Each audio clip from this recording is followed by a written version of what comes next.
Welcome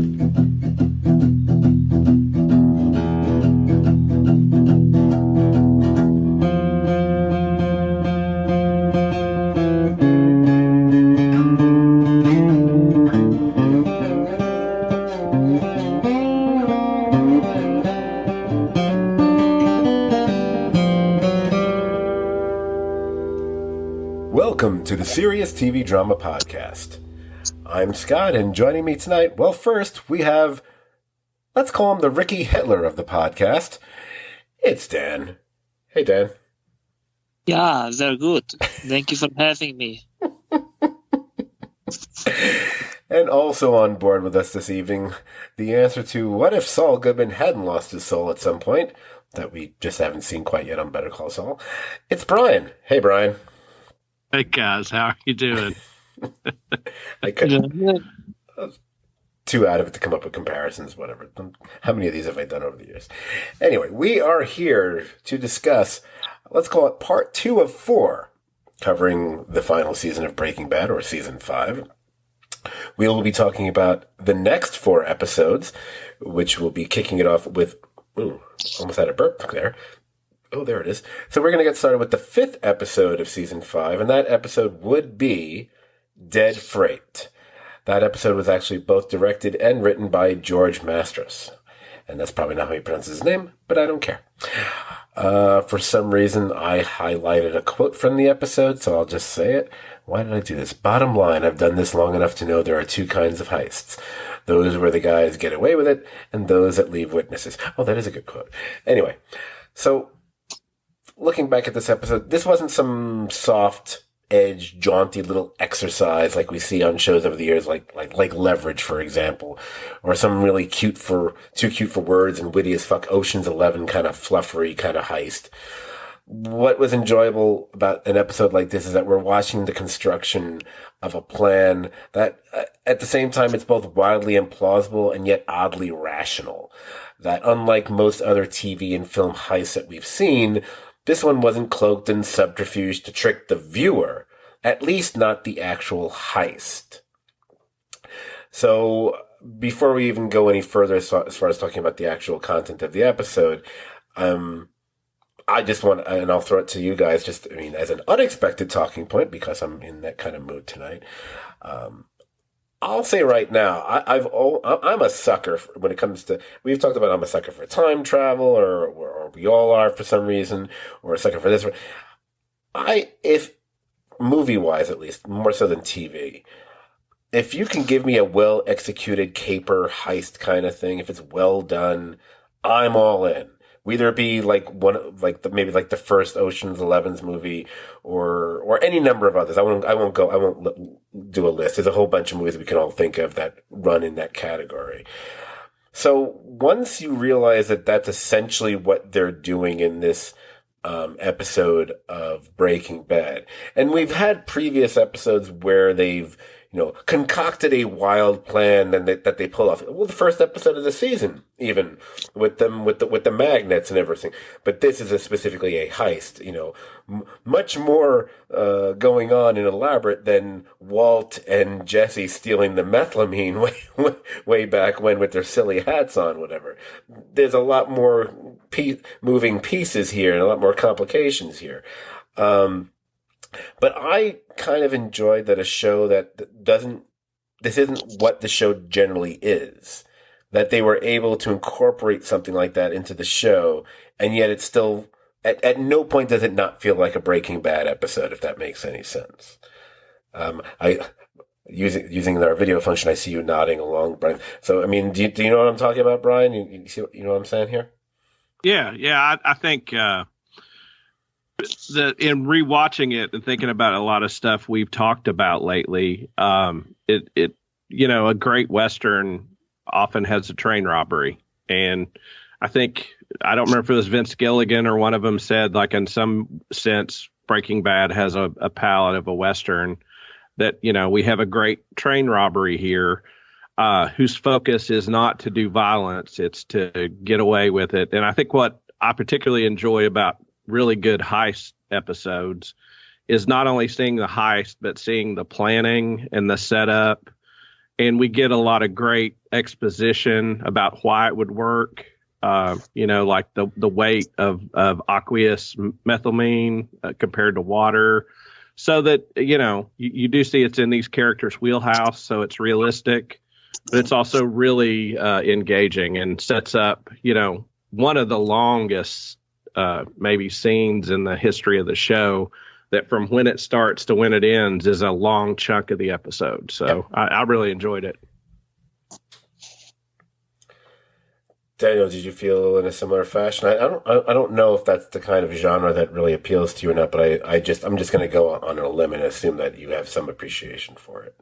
Yeah, I like that kind of stuff. Whether it's like the killing and it goes badly, or like Rafifi where it goes perfectly, and then it's just the people that fuck up. So I appreciate a good heist. But I guess if this was if Breaking Bad was the original Ocean's 11, they would have wasted Shirley MacLaine, drunken Shirley MacLaine. So. Hey, you know what? Anyone who's going to drop a Rafifi reference is aces with me, so that's excellent. So in this episode, obviously you got Bryan Cranston. He's working overtime here. He's balancing the Walter White and the Heisenberg sides of his personality throughout this episode. Whether he's scamming Hank, or he's dealing with Lydia, or just the way he's ignoring the imminent danger throughout the heist. Oddly enough, considering the podcast we just did, although I hate likening Walt to Batman, but it is kind of evident at this point. He's become more Heisenberg than Walter White. That Walter, it seems to be has become more the mask than Heisenberg has become at this point. But one of the things I really enjoy about the overall episode and the season, whether there's tension or they're working together, as I wouldn't say ever as a well-oiled machine, but at least a non-squeaking machine, is the dynamic that's set up between the trio of Walt, Jesse, and Mike. I think at least for obviously the first half, because we wouldn't have it in the second half. The first half of the season, for me, it's one of the main appeals of season 5. It's the Walt, Mike, Jesse kind of tug of war and dynamic throughout. I really kind of enjoy that. It is interesting that when you get to this episode, the show actually repeats itself a little bit by once again having Jesse be the voice of reason, or the guy who comes up with the idea that's at the core of the plan, much like the thing with the magnets from the very first episode. And while there's a little idiot part of me that wants to wag a finger at them for doing something like that, you know what? It works, and it works so well, so it's more than acceptable. It's fine. It's almost like a joke, but it's a very subtle joke, so I kind of appreciate it as a result. Yeah, go ahead, Brian. Go ahead, Dan. Oh, I was watching this half of the season, and I kind of was wondering, I can't remember exactly when the last time Jesse was using anything stronger than weed, but it just kind of made me wonder, back when he was in high school, he clearly was just, too fucked up to do whatever. But if he wasn't, constantly fucked up, he probably, he has a good mind on him, and a generally good heart. So it's just, I always appreciate and wait to see Jesse being the smart, reasonable one, while Walt's too prideful to do whatever. And right, yeah, absolutely. I was just going to say, I think that we see Jesse's sort of like the proxy for the viewer.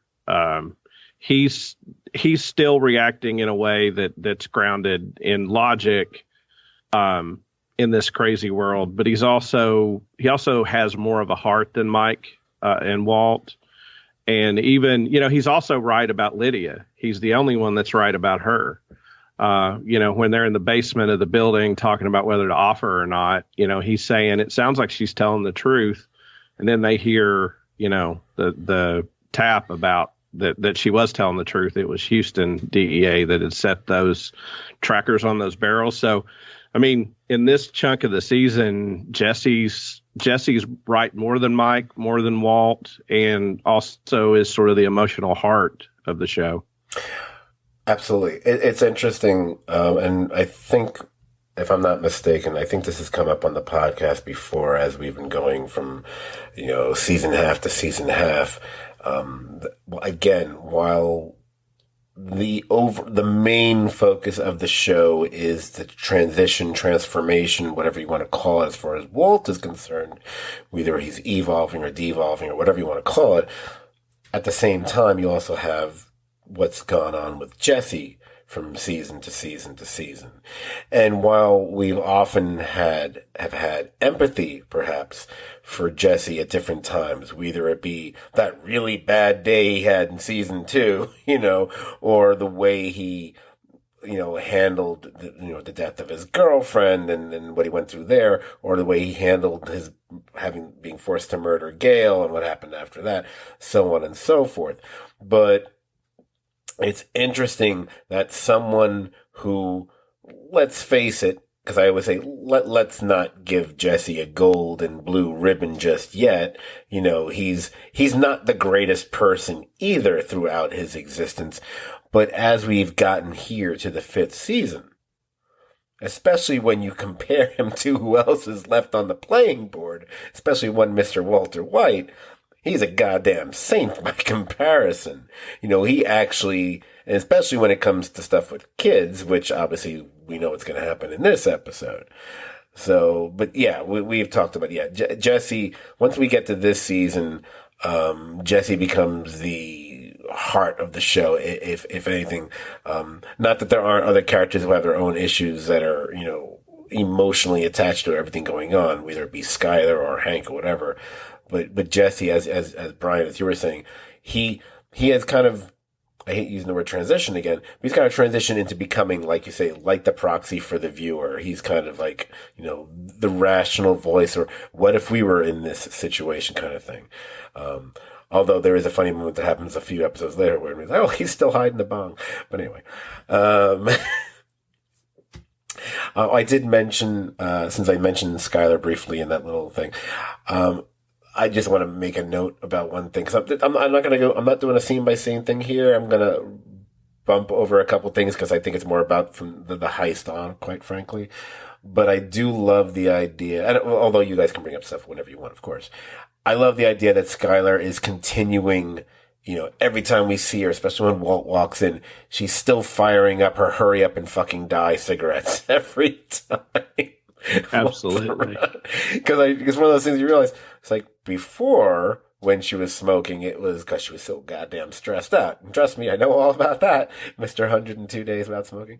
But what she's doing, it's not about stress. She's making a point. Come on, lung cancer. Come on back. Have some secondhand smoke. And what's funny is that you have that happening at the same time. Walt, he's not commenting on it. He's just allowing this to happen rather than he's allowing all this to take place. Although obviously he could just move the fuck out. Again, just at least help maintain some sort of a family unit.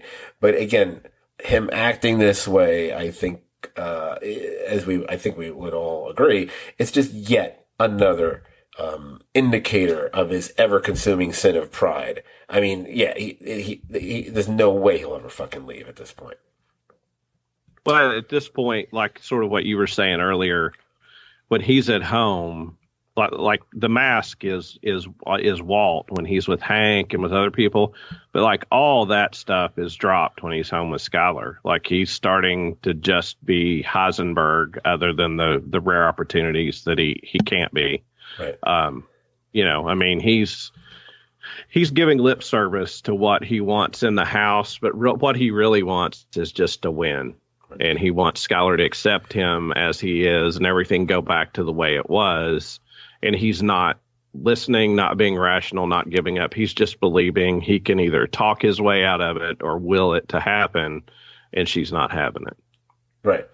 I mean, it'll be interesting when we get a couple episodes later. I'm going to address the Walter / Heisenberg persona and what's going on here, because the way he is at the beginning of an episode and the way he is at the end of an episode are two very different sides of the same person. I'm kind of curious about it, but we're not there yet. wanted to touch on something which I sort of kind of touched on in the previous podcast, although there's another quote here just before we get into the high stuff. I did love the idea. I love dialogue callbacks. I love callbacks of all kinds. I love when someone actually does call me back. But in this episode, I did love the fact that, number one, you have Lydia. When she's first offering up the train robbery idea, Jesse's first reaction, oh, by the way, the fact that it's Jesse, even funnier. He says, like Jesse James? And then you realize, then we all remember the great quote that Mike said in that previous episode, the one that I mentioned in the previous podcast, just because you shot Jesse James doesn't make you Jesse James.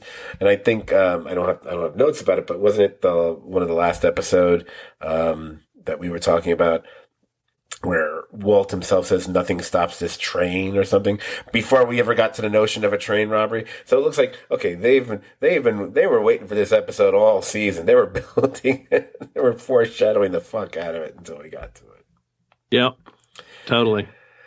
So, okay. So let's get to this. So the heist. Now, I would say, in my estimation, I think there are a few shows that have ever been so adept at escalating tension and stakes as well as Breaking Bad. That's probably why it's my personal favorite. You can just watch the final few episodes of season 4 or the final few episodes of season 3 or 1 minute. You get the idea. Now, Brian, you mentioned it yourself before. The heist takes place over this extended chunk of time. That it's one of those things that when you're watching it now, we're all rewatching it, whether it be on Netflix or maybe we're firing up our DVDs or however we're doing it. But we're not but the key is to remember, when this originally aired, it was on AMC with commercials and these shows are written with commercial breaks intended at certain junctures. And that's how the acts are formed. And the fact that in this episode, as I made a notation about it eons ago, the entire crime transpires over the course of 12 uninterrupted minutes.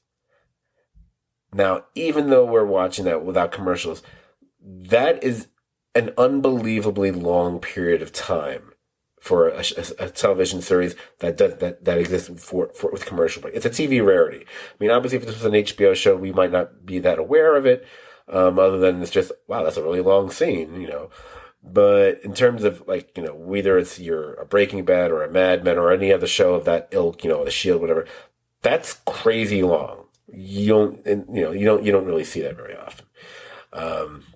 The fact that we could even be somewhat aware of that when you're watching it now, as you were, obviously, it was one of those things like, wow, this is, it just feels different. And I really kind of appreciated that. So one thing the show does really well too is they can do these, they can have it be really, really tense, really well done show, but they still can insert comedy into it, Bill Burr taking time to stretch and make no fucking effort to push his truck out of the way and stuff at all. It's an extremely tense scene, but that's funny as shit. I mean, not just because it's Bill Burr, even though that helps, but it's just funny that they'll still do that when just everybody's just blood's boiling, heart's pumping. Yeah, that the little Bill Burr moments during the whole thing are, I would say, they're almost like welcome reliefs within the tension of the scene. So it's almost like it's just letting a little bit of air out, and then which immediately then chokes us again when you're thinking, Jesus Christ, that train starts moving. He's still under the motherfucking train. Oh my God. That's really not. And the fact that Walt is ignoring, he's just ignoring whatever life-threatening danger that Todd and Jesse are actually in, the fact they're not even aware that Walt was putting their lives at risk means that rush that Jesse gets after when the train passes over him, that rush is actually shared by the audience. Which then goes to what you were saying, Brian, about Jesse being the stand-in for the audience. It's like we get that visceral thrill out of it. Yeah. And, knowing what's going to happen, it still builds that tension as you watch it now. I mean, they're going to do it, they're going to make it off with the methylamine, but still, it went on. It goes on long enough, and the tension builds so much that for a little while, I totally forgot about the kid. And then like it's over, and I'm like, oh crap, yeah, here comes this, and that's how it. And it also added that thing, you know, a lot of heist movies and stuff. The Good Samaritan comes along and screws everything up, and people end up getting killed. And in this, like the Good Samaritan just sort of accelerates things, but you know, they sort of go out of their way to say the plan worked, but there's always that unforeseen thing that comes up that doesn't destroy the heist, but basically is, you know, that's probably the end of Walt and Jesse because of that. Right. Because, and one of the key things about me not doing the my usual, you know, scene by scene breakdown of the episode, which I probably will return to with other episodes, but I chose not to do it for this, is I never mentioned how this episode opened with another one of their mysterious, what does that mean kind of openings.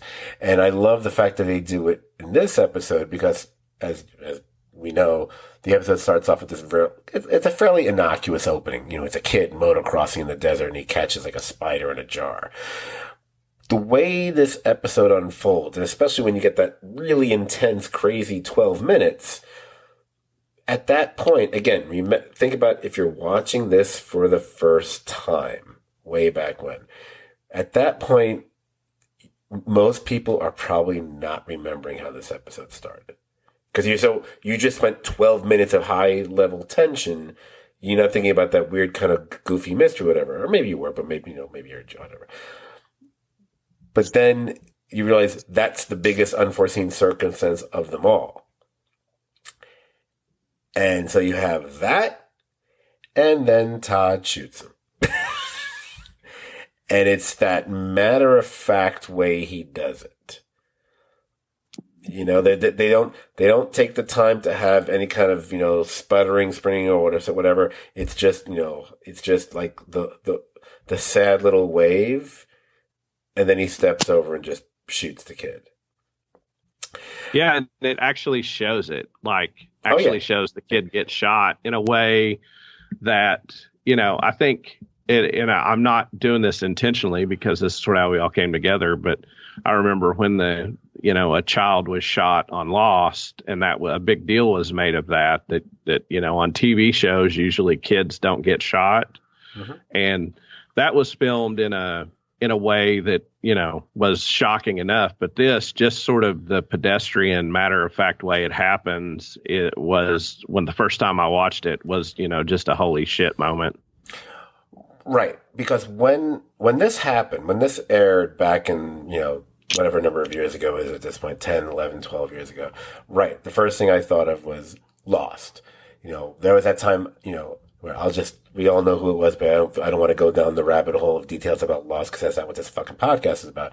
But at that time, the entire episode built to that, and we knew that was coming, but we also knew the child survives based on who that kid was, you know, it was Benjamin Linus. Then you also had, at the same time, because it was hugely popular back then, on The Walking Dead, you had not just one, but two kids are shot through the head. But they were both zombies, you know? So maybe most people say, it doesn't count but Breaking Bad, no, first we heard about kids being shot, like Andrea's younger brother, and kids being poisoned, like Andrea's son, Brock. And, you know, for a while you think, well, maybe it's just not safe to be related to Andrea.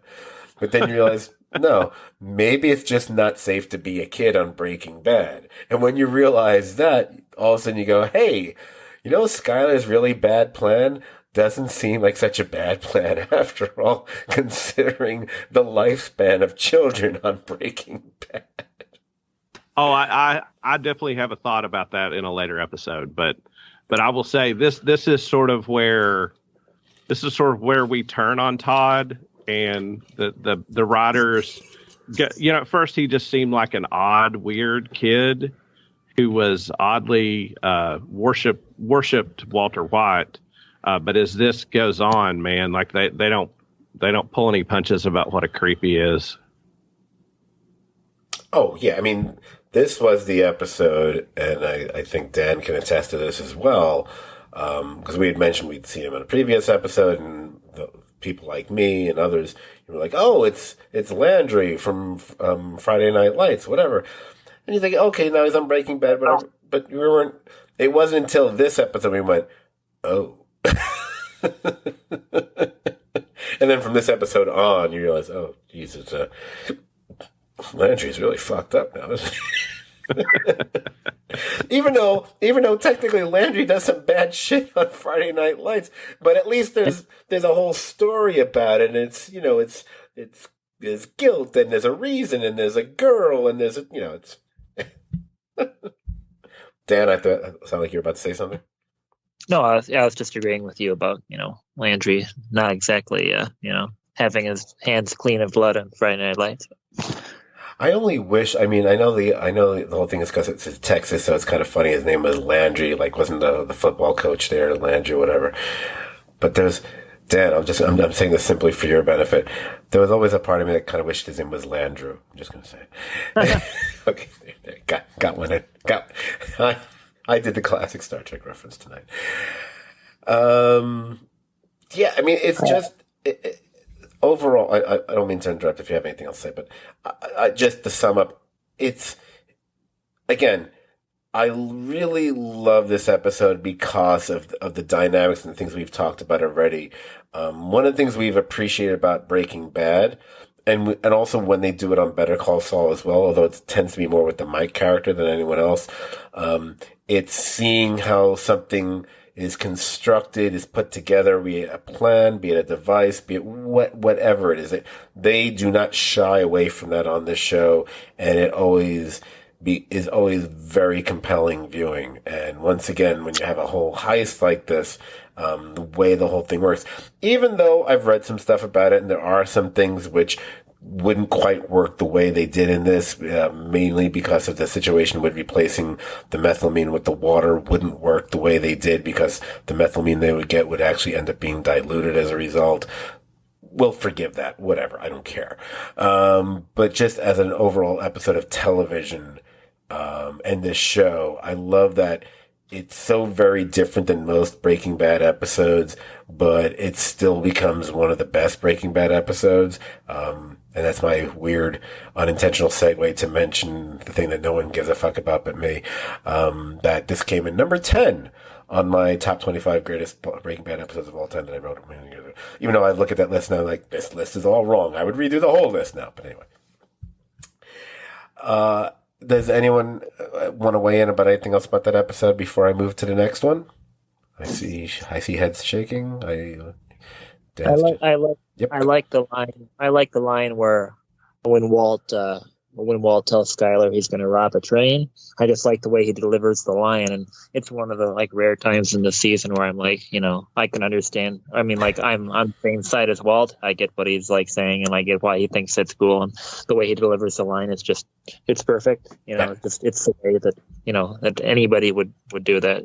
It's cool, and it's a good kind of fright, I guess, even though it's a federal crime, so they can make more drugs. But right, but I'm sorry, I was going to say, and the other side of that humor is right before that, Skylar says, so what have you been doing, burying more bodies? Because he has dirt all over his, and it's she's saying it sort of tongue in cheek, but sort of not, because now she knows what's going on. Yeah. I got to tell you guys that a few days ago, I've been listening to Bill Burr's podcast from 2011 to present. I've been catching up, and I'm up to mid 2015. And I was at work the other day listening to an episode, and I just my headphones stopped working right. I could only hear it out of my right ear, and I just couldn't get it. I switched to a different pair of headphones, and it still is the same problem. And I tried getting my old iPod cleaned out, and I couldn't get it working out right. I couldn't get the headphone jack working right or whatever. So it's an old iPod, and I just gave up, finished it, started listening to the next episode. And a few minutes in, he admitted that he had fucked up and recorded the previous episode in mono. So I'd been listening to it nothing was broken. He just had fucked up and recorded in one channel. So it's just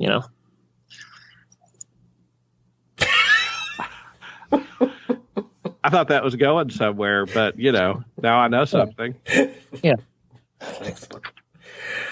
The last thing I'll say, because I just thought of it while when you brought up the way he mentioned about robbing a train, and there's a certain understandable glee about that, because it's the kind of and it connects to what Brian had said earlier, and something I feel, if we haven't said it on the podcast before, we should have, because I'll just say it now.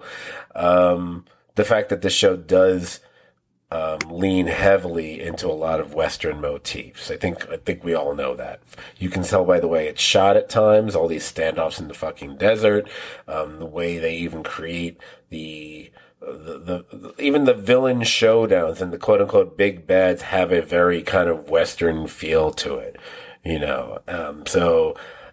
some of the most famous sequences or scenes in the show are like that. I mean, 1 minute could take place in the Wild West, quite frankly, except you wouldn't have the car smashing someone, be like, I don't know, a horse and carriage, I don't know. Anyway, let's get to the next episode. The next episode is, and I always forget about this one, I forgot how good it is. Episode number 6 of that season is Buyout.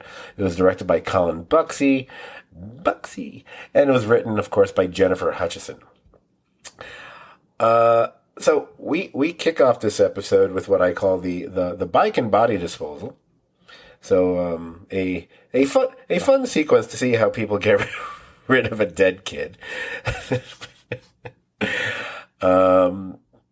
I don't know if there's really much to say about that sequence other than realizing, wow, they really got to break that shit down before they melt it into acid pulp or whatever, which hadn't occurred to me that they would go through that much trouble, but it makes perfect sense when you realize you want to eliminate all evidence, like every piece of that bike and so on.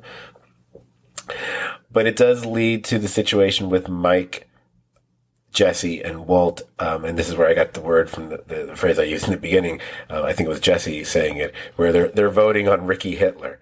Okay, I'm sorry. I love the phrase Ricky Hitler. I mean, I think that's one of Jesse's great nicknames he's come up with in all 5 seasons. It's just, I mean, talk about loss. Sawyer, you never came up with one as good as Ricky Hitler. I'm sorry. Yeah, but I want to go back just to the montage and say one thing. Go for it. That the thought I had watching it this time was the bike is the proxy for breaking down the body. Like, I think that's what's showing the detail and what they're doing and the way they're cutting the bike up and putting it in that. And then you just see the hand. Mm-hmm. It's one of those, like, what you don't see is, kind of worse than what you do see. Sometimes that seeing all it took to break down the bike really told you what it was coming. And interestingly enough, you don't see Jesse in there, and then you see him outside, and it makes me think it's implied at least that he's outside the whole time. He's not participating in any of this. He can't. Right. Yes, I most definitely I believe that Jesse is not participating in any of this. Isn't it during this part? Correct me if I'm wrong, because I don't have the notes in front of me for this part. Is it not during this sequence when Jesse is outside and is that when Todd comes next and stands next to him, or is that after the vote? Yeah. Yeah, it's when he says shit happens and Jesse knocks him. That's when he punches him, right? Okay. Yeah. It's a great scene, and then it's even, of course, we, I guess, benefit, so to speak, by the fact that we've already seen the entire season and how the show resolves itself, whatever. So it's one of those things where I had almost forgotten that. So when I saw it again, I was like going, "Oh, that just that moment alone, not to mention a few other things, really makes what happens when we get to the final episode that much more." I don't want to say interesting again, but you can see what fuels Todd more. It makes more sense. Yeah, it really informs like the later part of the season and the movie too. Just like you can it just makes it all seem more earned. Not that you really needed that, but it's just different. And it does. But let me say, if we're keeping track of how right Jesse is this season, he says 2 things in this scene that are totally right. Again, Mike and Walt want to let him live. Jesse wants to punish him and maybe even kill him. I think Jesse would be okay voting to kill him, but he's outvoted by Walt and Mike in the office. But he also says, and that shit about the prison connections is a threat. And Mike says, "Oh well, I've checked them out. It didn't concern me." Jesse was right about both those things. That's right. Again, you're right. You're absolutely right. And just to put a button on the Jesse / Todd dynamic. I mean, quite frankly, I believe it's after Todd's already gotten threatened by Mike, actually. And then when he toddles off to his car, and then we see he held on to the jar with the spider. Now, there's a whole lot of things you can read into that. The fact that there's something that kid touched, and that exists, that wasn't destroyed, already makes him, Todd, you're that's a little risky there, a little unreliable there. But and then you have that. Then you have the creepy factor, and then you have that. But the fact, it's also this kind of visual foreshadowing, if you will, of, the way Todd is treating the spider, because he's, well, for lack of a better way to put it, he's pretty much like the captor and tormentor of this spider right now. Because, a spider, especially one that large, doesn't enjoy being put in a fucking jar. And this is how Todd is going to be treating Jesse, a few episodes down the line. So it's kind of like, anyway, you know what I'm trying to say. Anyway. So, we can skip ahead to, come on, I have to I had to mention this. I think in this episode we have the first time where Mike is, there with his granddaughter in that little park, and they're being watched by Gomi and that other dude, and they think they've witnessed him leaving like a dead drop like message or package or something, and then when they go to get it, basically, I don't know if they put that on. I don't remember if they had that on the screen back on AMC. Maybe they did. They might, because they're allowed 1 or 2 a season, if I recall. I don't know if that's usually in printed form, but the note says basically "fuck you." I very much enjoyed that. And then, yes, later on we do see Mike listening to the bug that that Walt had placed in the office, and that's how he's following and keeping up with what they're doing with him anyway. So, what else we have in this episode? We have, go on. Oh, I just enjoyed the scene where the baby is like eating Skylar's jewelry, and like it's just like like the baby's like really chewing on that jewelry, and I'm just imagining them like filming it, just like wondering like, oh shit, it's a baby and to get this like fake fucking jewelry in her mouth. Like it was, I mean, she was all over that shit. Is that during the scene with her and Marie, with Skylar and Marie? I think so. Yeah. Oh, yeah, that sounds good. I love it during that scene where they bring up the Ted affair. And there's that moment where Marie talks about, I've been tempted, but not seriously tempted. Like, yeah. I don't know why, but I love Marie so much more than I ever have in any previous rewatch of the show this season, this time around. So credit to her, Betsy Brandt, whatever. So let's see. Oh, it's the next cook where Walt and Jesse are preparing, and that's where you see Jesse is not handling it well, and Walt is handling it too well. And that's when we get that great little shivery moment, at least probably for Jesse, when after Jesse has his emotional moment, and Walt is being like the great stand-up guy with him and whatever. And it's like, oh no, you should just leave. I'll handle this by myself. But before Jesse leaves, he realizes he hears Walt is literally whistling while he works, a very merry little whistle. And the look on Jesse's face and how he takes that in is just it. You can see that he's like, this is not the man that he had worked with just 6, 7, whatever number of months ago when this whole thing started, year ago when this whole thing had started. And what Walt has now become at this point, it's kind of monstrous, quite frankly. So Later we get. Oh, that's where we. Oh, this is the episode with them telling that they're out. Mike and Jesse are telling Walt that they're out. I love. Look, any scene that deals with tension between Mike and Walt is an A+ scene for me.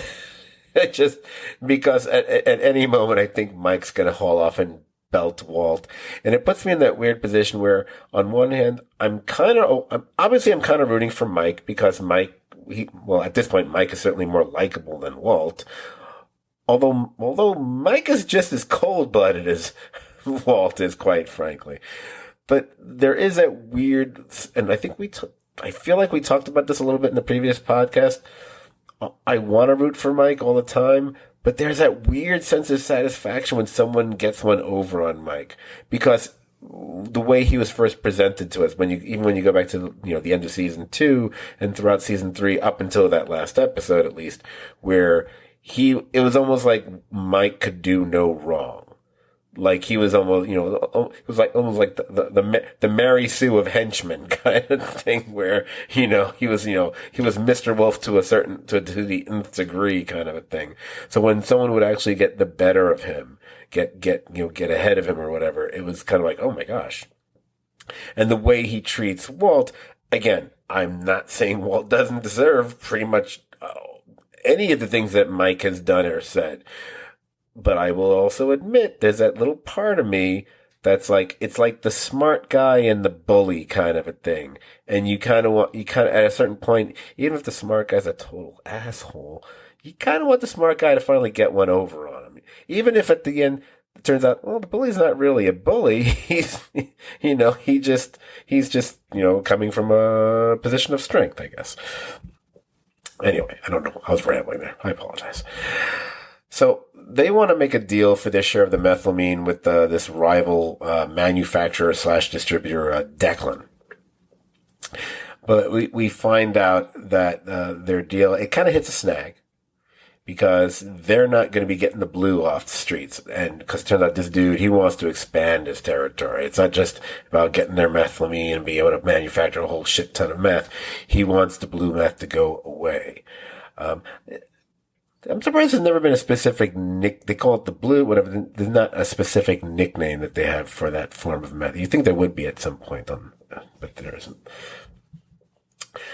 Well, I think they call it, Gomi and Hank call it like blue sky sometimes when they're referring to you're right. You're right. See, that's what I hear. I totally forgot about that because of all that whiskey I had. So, I just thought they were calling it like blue raspberry. And I forget. I recognize the actor who plays Declan. I feel like I've seen him on a few other things. He was on Travelers. He was like one of the leaders of one of the other teams or something. That's what I was thinking. It was Travelers. You're absolutely dead. That's exactly what it was. I'm remembering that now. That's it. Fuck. I don't care if he was on anything else. It was Travelers is what I was thinking of. Yeah, he's definitely good at that kind of like douchebaggy, type, kind of slimy, but still somewhat competent type. Right. So after that whole thing, that's when Jesse, I guess, gives Walt a call in, and Walt basically invites him to pop over, which at this point is kind of like, I think even Jesse's like, wait, you want me to come over to your house? Really? Is that okay? And that's where we get I don't know, 1, 2, maybe 3 really important, maybe 4 really important things happen. Really memorable things happen. Things that make me wonder why I don't have this episode in my top 25 because of these 3. And that's all. I'm going to tick them off one by one, and we can talk about each one if we desire. Meanwhile, number 1, during the initial part of Walt and Jesse's conversation, because obviously Jesse's there to try to convince Walt to sell off his methylamine as well. Walt tells the gray matter story. And it's just very interesting to hear him tell that story. Because obviously he's made reference and told parts of the story before, but from a different place. Him telling that story now and how he views it now is is not the way he would have told it like in season 1 or 2. It's very interesting. So I think that's kind of an important little moment. If not for the overall series, definitely at least for this episode of this season, I think. it's sort of his villain origin story that he's telling. And the interesting part to me, is he drops in this line that he checks it every week still. Like that over the years, he never gave up. He checks the stock price every week just to see how much he lost. Yeah. Oh, hey, it's very good too. Like, I mean, like, it's actually like, there's no bullshit there. Like, Walt is actually explaining why he's like doing all this, like, right. very fairly clearly. Like, there's no artifice to it. He's not manipulating anybody. He's just like, this is what's actually happening. And I appreciate that. This, in a way, it's almost, you can differentiate this Walt and Jesse scene at his house compared to the last time Jesse appeared at Walt's house and the song and dance Walt did, which we might say kind of put on an act there, which eventually leads to the whole thing thinking that Fring had been responsible for poisoning the kid when we in fact know it was Walt, whatever. Which is funny because I think there's a scene in one of these episodes. I don't know if it was last time or in this set. Actually, no, we haven't gotten to it yet. I think with Lydia, is there a line? Maybe it's the next episode where Mike has a line about holding a gun to Lydia's head, and she might as well be Meryl Streep here, the way the way she's acting or something like that. And when you go back to when Walt finally convinces Jesse back in the previous season of the whole situation, he does that when he has a gun to his head as well. So it's kind of a little interesting connection. Anyway, I dig it. Yeah, that's the previous episode right before where she gives him the train. Right. That's like it. the. Thank you. I don't know the show very well. So then you I forgot. So then shortly after, moments after the Gray Matter story, we then get one of the quotes of the season, a quote that I know some people don't love necessarily for the show, but apparently we liked it so much once upon a time when we had this ridiculously silly montage of show clips that was our opening. I believe that was the clip we had from Breaking Bad, where it's like, I'm in the empire making business. Wasn't that the one that used Yeah, I used that one. I had the same thought. I don't remember exactly why I used it. I don't know why either, but it's kind of funny when I think about it. So you have that. Well, it can't. It's not like as cliche as using some of the super iconic ones. So I guess. Oh no! I don't. If I had a problem with it back then, I would have said so back then. Come on. I was talking to Ryan. He's on the record for thinking it was a real second tier piece of editing that I did. That is not correct, sir. So you wanted the scene where he's by the fireplace and. It's where he's telling the whole White Power crew, and they're having a big laugh right before the end. Yeah, should have a line from that. So we have those two things back to back there, which are kind of major. But then Skylar comes home. Now it should be noted that between this episode and I guess the next one or whatever, it's the first time I think Jesse and Skylar have actually had a scene together since, but the first season, I think, with Skylar thinking that he was the pot dealer and wanting to leave her husband alone or something. It's been a while since these two actors got to be on the thing together, and so it's like, oh yeah, we're both on the same show, aren't we? And we get the dinner scene. We get the green bean scene. I mean, look. If it's not one of my 10 favorite moments on Breaking Bad of all time, then I don't know what I'm talking about then. But these are really good green beans, and it's like I got to met the deli at Albertsons. Like, oh. And then he's basically complimenting her shopping skills. Yeah. Yeah. Last time I stopped at Albertsons in Rock Springs, Wyoming, to pick up some beer. Actually, the beer that the sheriff drinks on Longmire for one of the guys that does repair work at the store that I run. And I wandered over the deli to eyeball the green beans, almond bean, or whatever the hell they call it at Albertsons, just because of this. But I mean, there's something just so lovely about Jesse, who instantly becomes like the little kid in the scene in between the two ominous presences on either side of the table, and the way he's kind of looking up and his painful attempts at small talk are just and isn't there? I wish I had made a note about this. Isn't there something that I think it's after she leaves the scene and Walt makes a comment, which I think Jesse misunderstands, and he just basically says, like, thank God. I don't remember what it was. I'm sorry. I apologize. I should have made a note of it. It just, oh my God. And then, of course, after she does leave, and the way she, with the wine, it's just, quite frankly, it's some of Skylar's best work, quite frankly, on the show.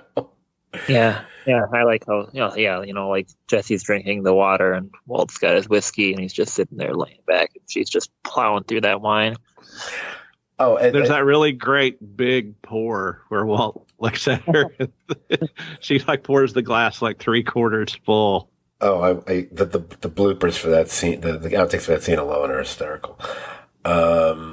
And Jesse with the glass of water reminds me of a running gag I still do to this day and it was before this, but whenever,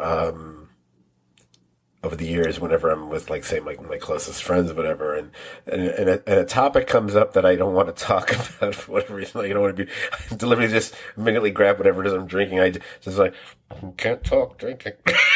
Just want to put the glass. And I thought that's what Jesse was kind of doing. So obviously after Skylar leaves, that's where Walt fills Jesse in, kind of fills him in on the situation, including Scott, the fact that she's waiting for him to die. But that's where he gets to the whole thing of why he doesn't want to sell. He basically says it's all that he has.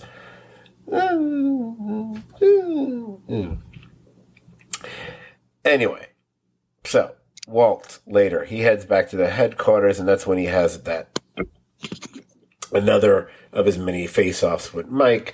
Obviously, Mike is going to get the better of him here, and he ends up cuffing Walt to the radiator. And which, again, I love that it doesn't matter if it's midway through, season 5 or going back to early season 1. One of my favorite things about Breaking Bad, kind of like what we were talking about before, as far as, how you make things, how you manufacture things, whether it be a plan or Walt using science. Walt, to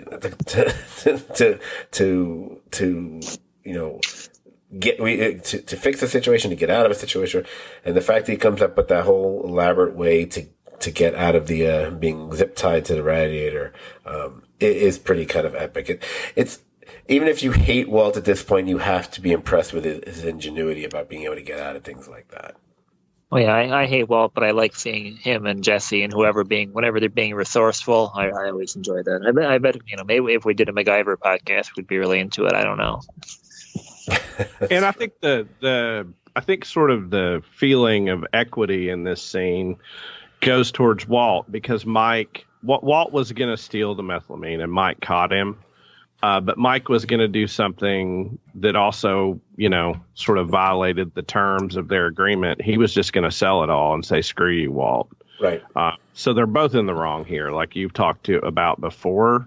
And not only the ingenuity, but we see like this version of Walt, who's now Heisenberg, can burn his skin to get out of this, that, Walt season 1 wouldn't have had the internal fortitude to get through that. Right. Absolutely right. And of course, it must be noted that the reason why Mike has to leave Walt alone is that he has to go. He has to go and meet up with Saul and Hank and Gomi and pretty much slap them with a temporary restraining order. So we do get this nice little scene with Saul and Hank and Mike. Great little stuff that we get sprinkled throughout the season. I really liked how, Walt was trying to get the coffee pot and he fucked it up and kicked it far away, and then had to make a quick adjustment to it. But I still like how even when stuff like this is going on, it's still kind of funny.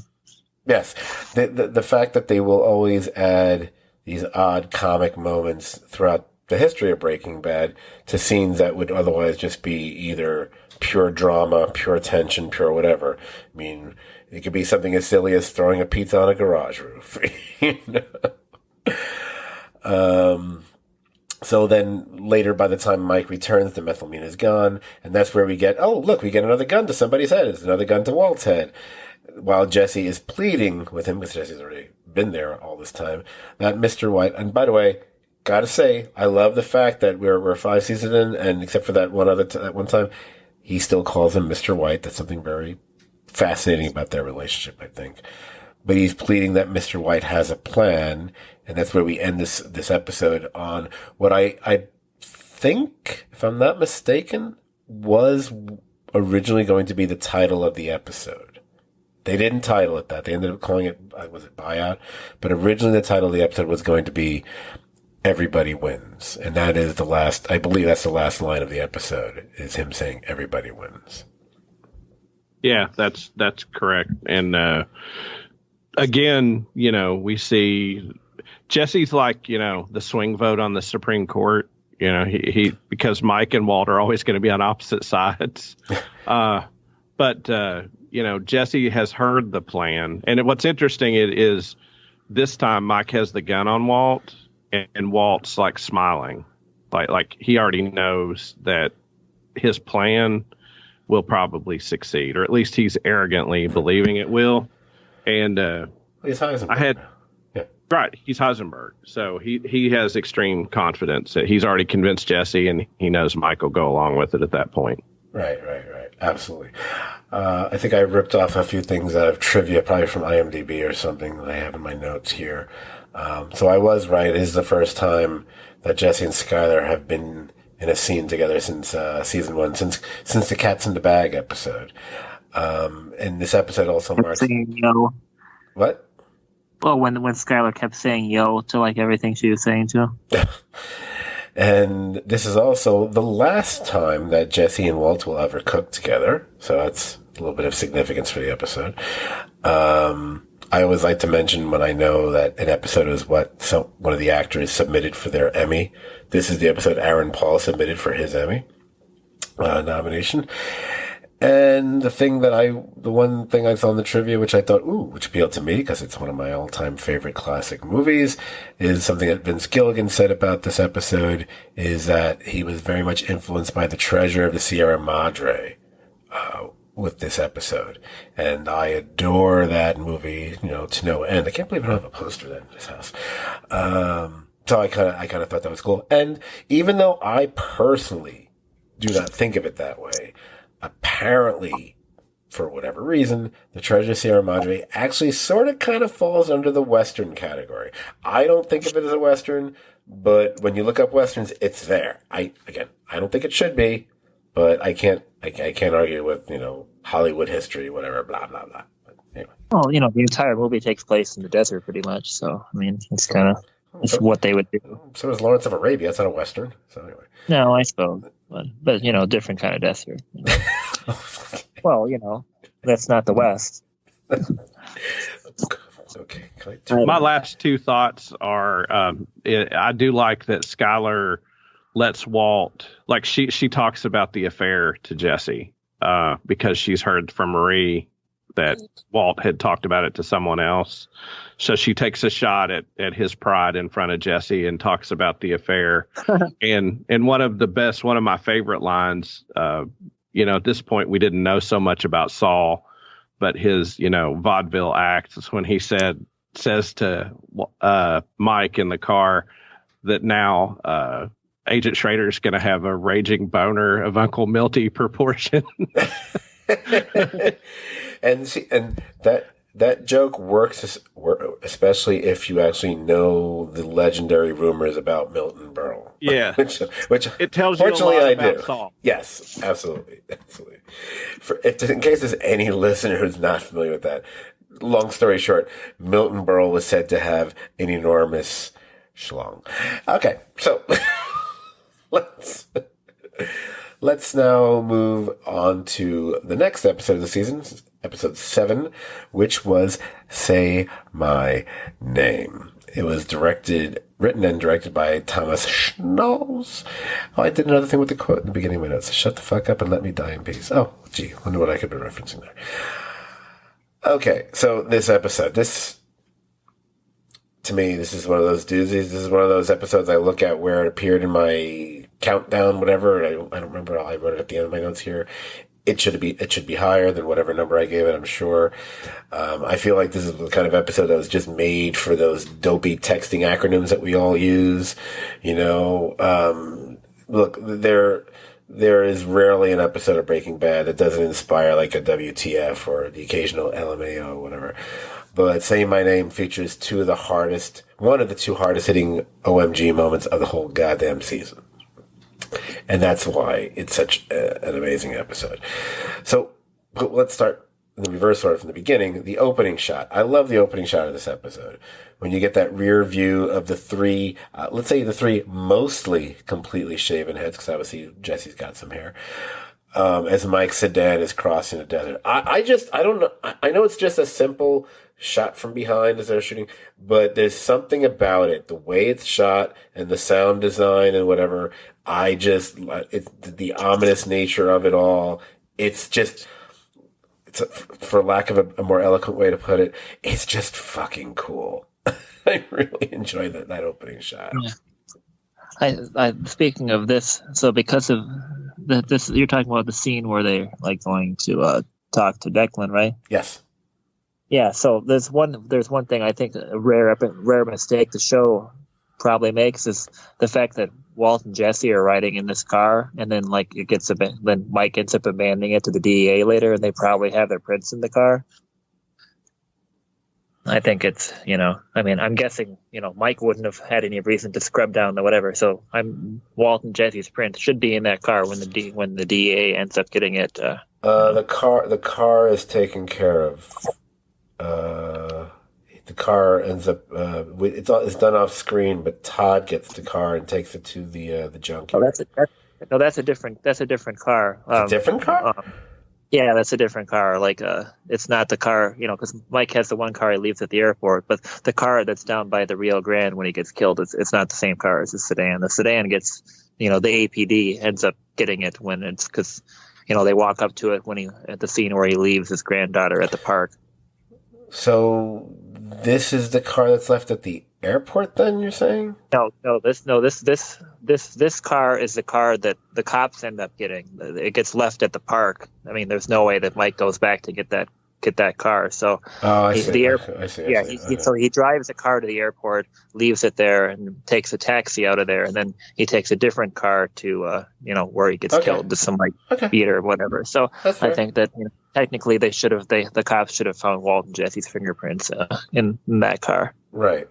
No, that Brian, makes sense. what do you think about this? You're as an officer of the court.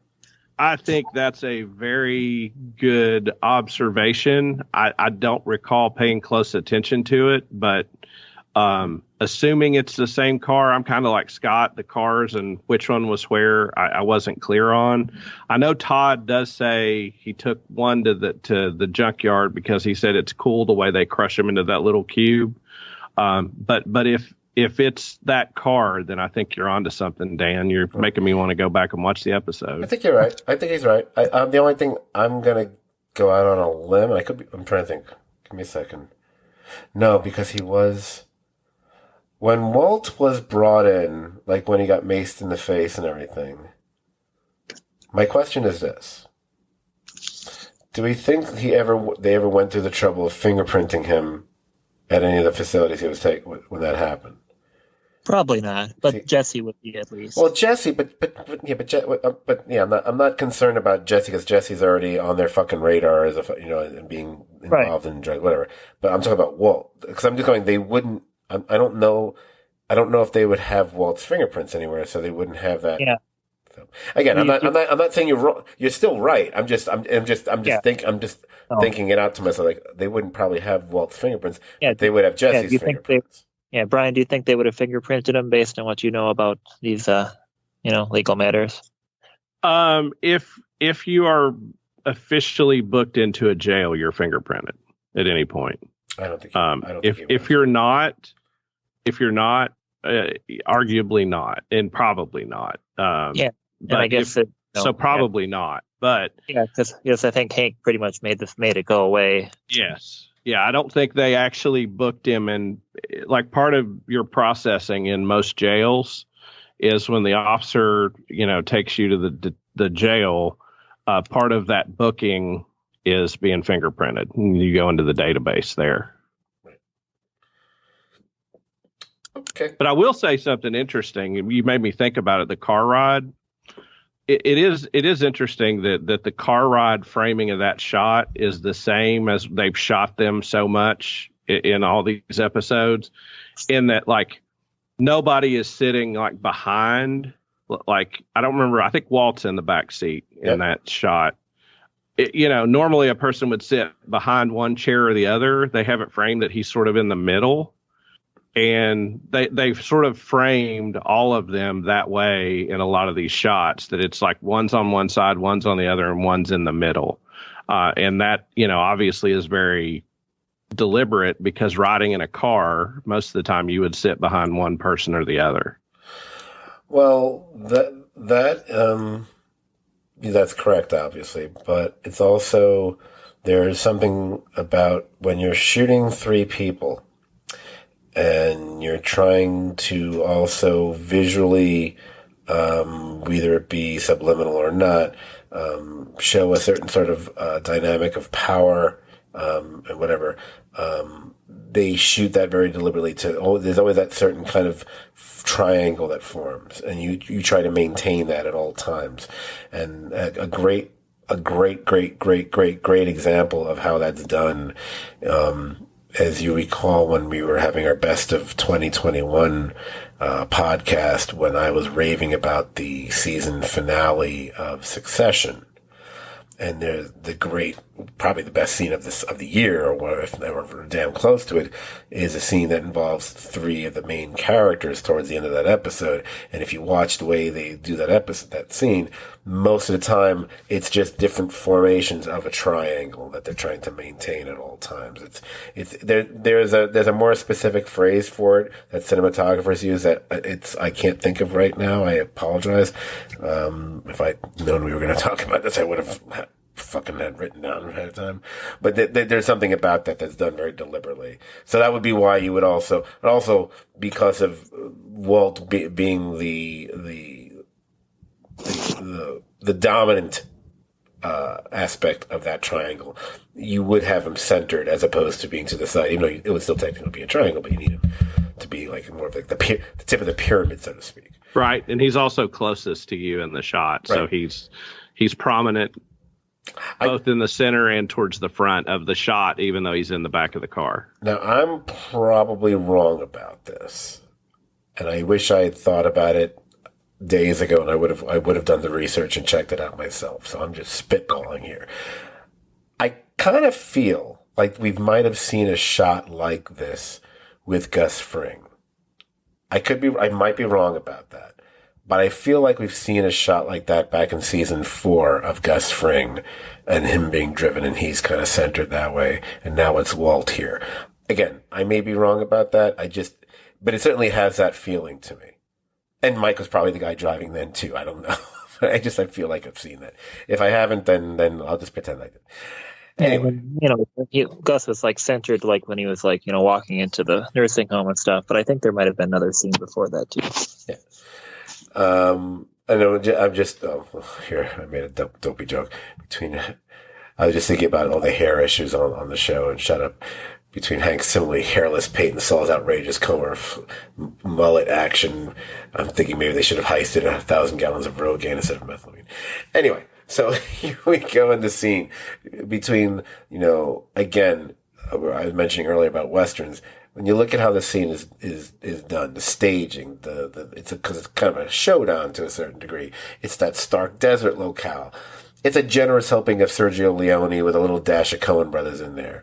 I mean, literally, when you're watching the scene play out between, Declan and Walt, I keep thinking there's going to be a persistent fly somewhere in the scene, like in your usual Sergio Leone movies. And maybe a little Ennio Morricone score going on in there, too. Although we're going to get that fly in the next episode, I guess. But even after Walt has his, we can even say at this point, somewhat cartoonish, but still kind of satisfying self-aggrandizing standoff, the whole say my name, you know who I am, whatever. This episode seems to contain a lot of scenes, a lot of moments that tend to echo stuff we've seen in earlier episodes. So I think that's kind of a thematic thing throughout this episode. Either it be, and I don't mean to go away from the scene. If you guys want to talk about it more, we can bounce right back to it. I'm just going to do a quick checklist here. Just whatever. Walt is continuing to be a dick to Skylar. Check. Walt is initially nice, and then he's a total conniving bastard towards Jesse. Check. Walt puts on a sob-ridden song and dance to get Hank out of a room. Check. Hey, look, another loveless dinner at the White household. Check. Hey, look, a meth-making musical montage. Check. It just seems there's a lot of, and again, I love every moment we have in this episode, but a lot of them are like, okay, we're just going to hit you with something and play you a tune that you've heard before. We might change a few of the notes, but it's still something that we've seen a number of times over throughout the series. Again, I don't mean that as a criticism. I just think it's kind of a funny thing about this episode. Yeah, it's the sort of playing variations on a theme that it's a little different because the characters are all in a different place. And even when they go to the meeting with Declan, usually in this sort of world, we're used to seeing if Mike's there, Mike's the one talking. And now Walt's the one talking because it's his plan and he's sort of planning to go on and take the business. So it's the same thing, but just sort of moving the pieces a little bit.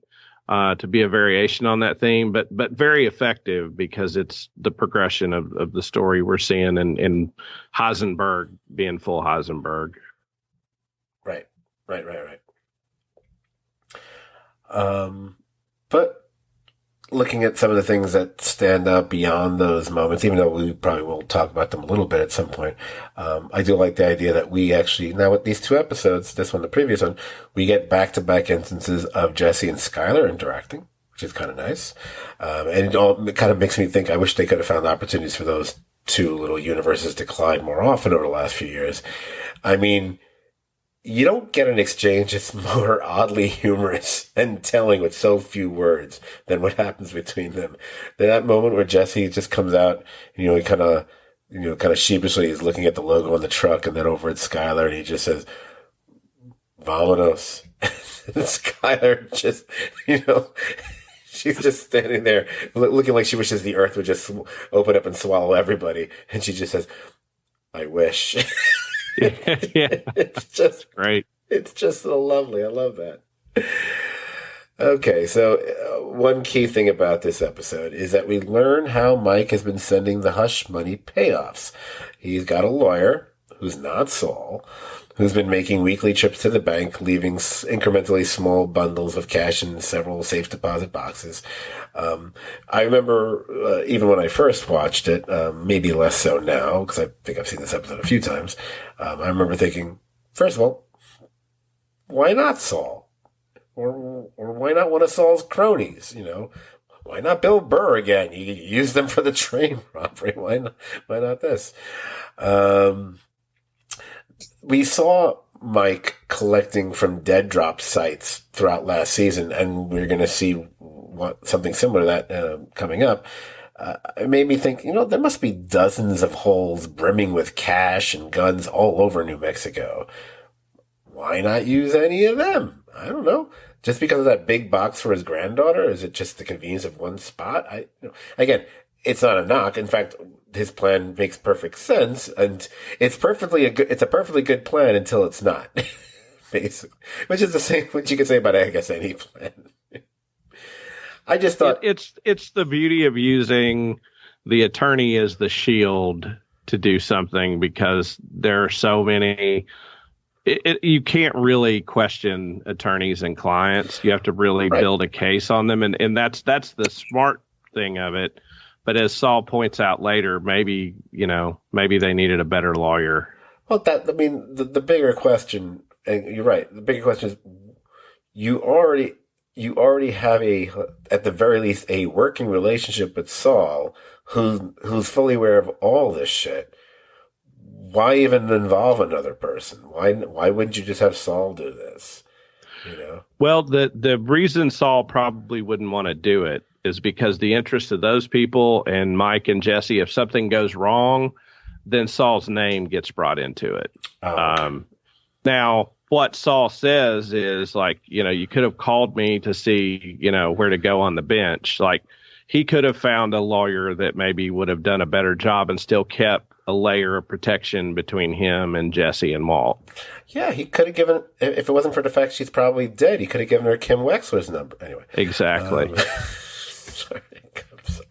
I suppose maybe, Saul probably would have demanded a larger cut. Waksberg probably was willing to work for cheap, but I'm sure, I'm pretty sure the guy who threatened to break Saul's legs would be able to work out a deal with Saul, whatever money, to pay him whatever the fuck he wants. But yeah.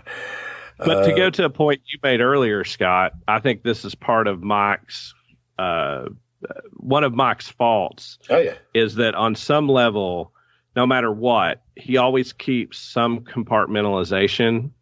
And just like he does with not talking about the DEA to Walt and telling him, and that sort of creates tension, that he always keeps some stuff to himself in his mind to protect himself, when in reality, had he said something to Saul, it probably would have ended better. But that's one of his fatal flaws is, just his paranoia to keep things compartmentalized bites him in the butt here. Oh yeah.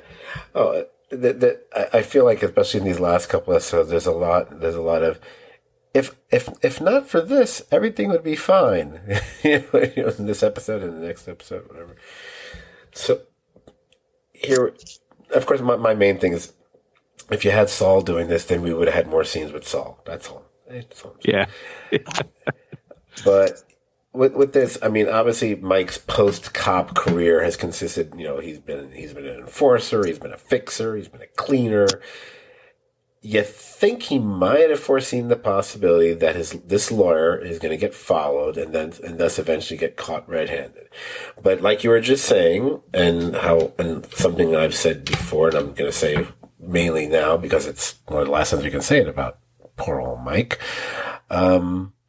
Mike has been proven to not necessarily be a master strategist or a tactician, at least not in his Breaking Bad phase, as opposed to maybe the way we've seen him on, 5 seasons of Better Call Saul so far. I mean, as we move later into the episode, part of me, even when I first watched it, was like, wait, Mike's going to be okay with Walt picking up his bag for him? That seems odd to me.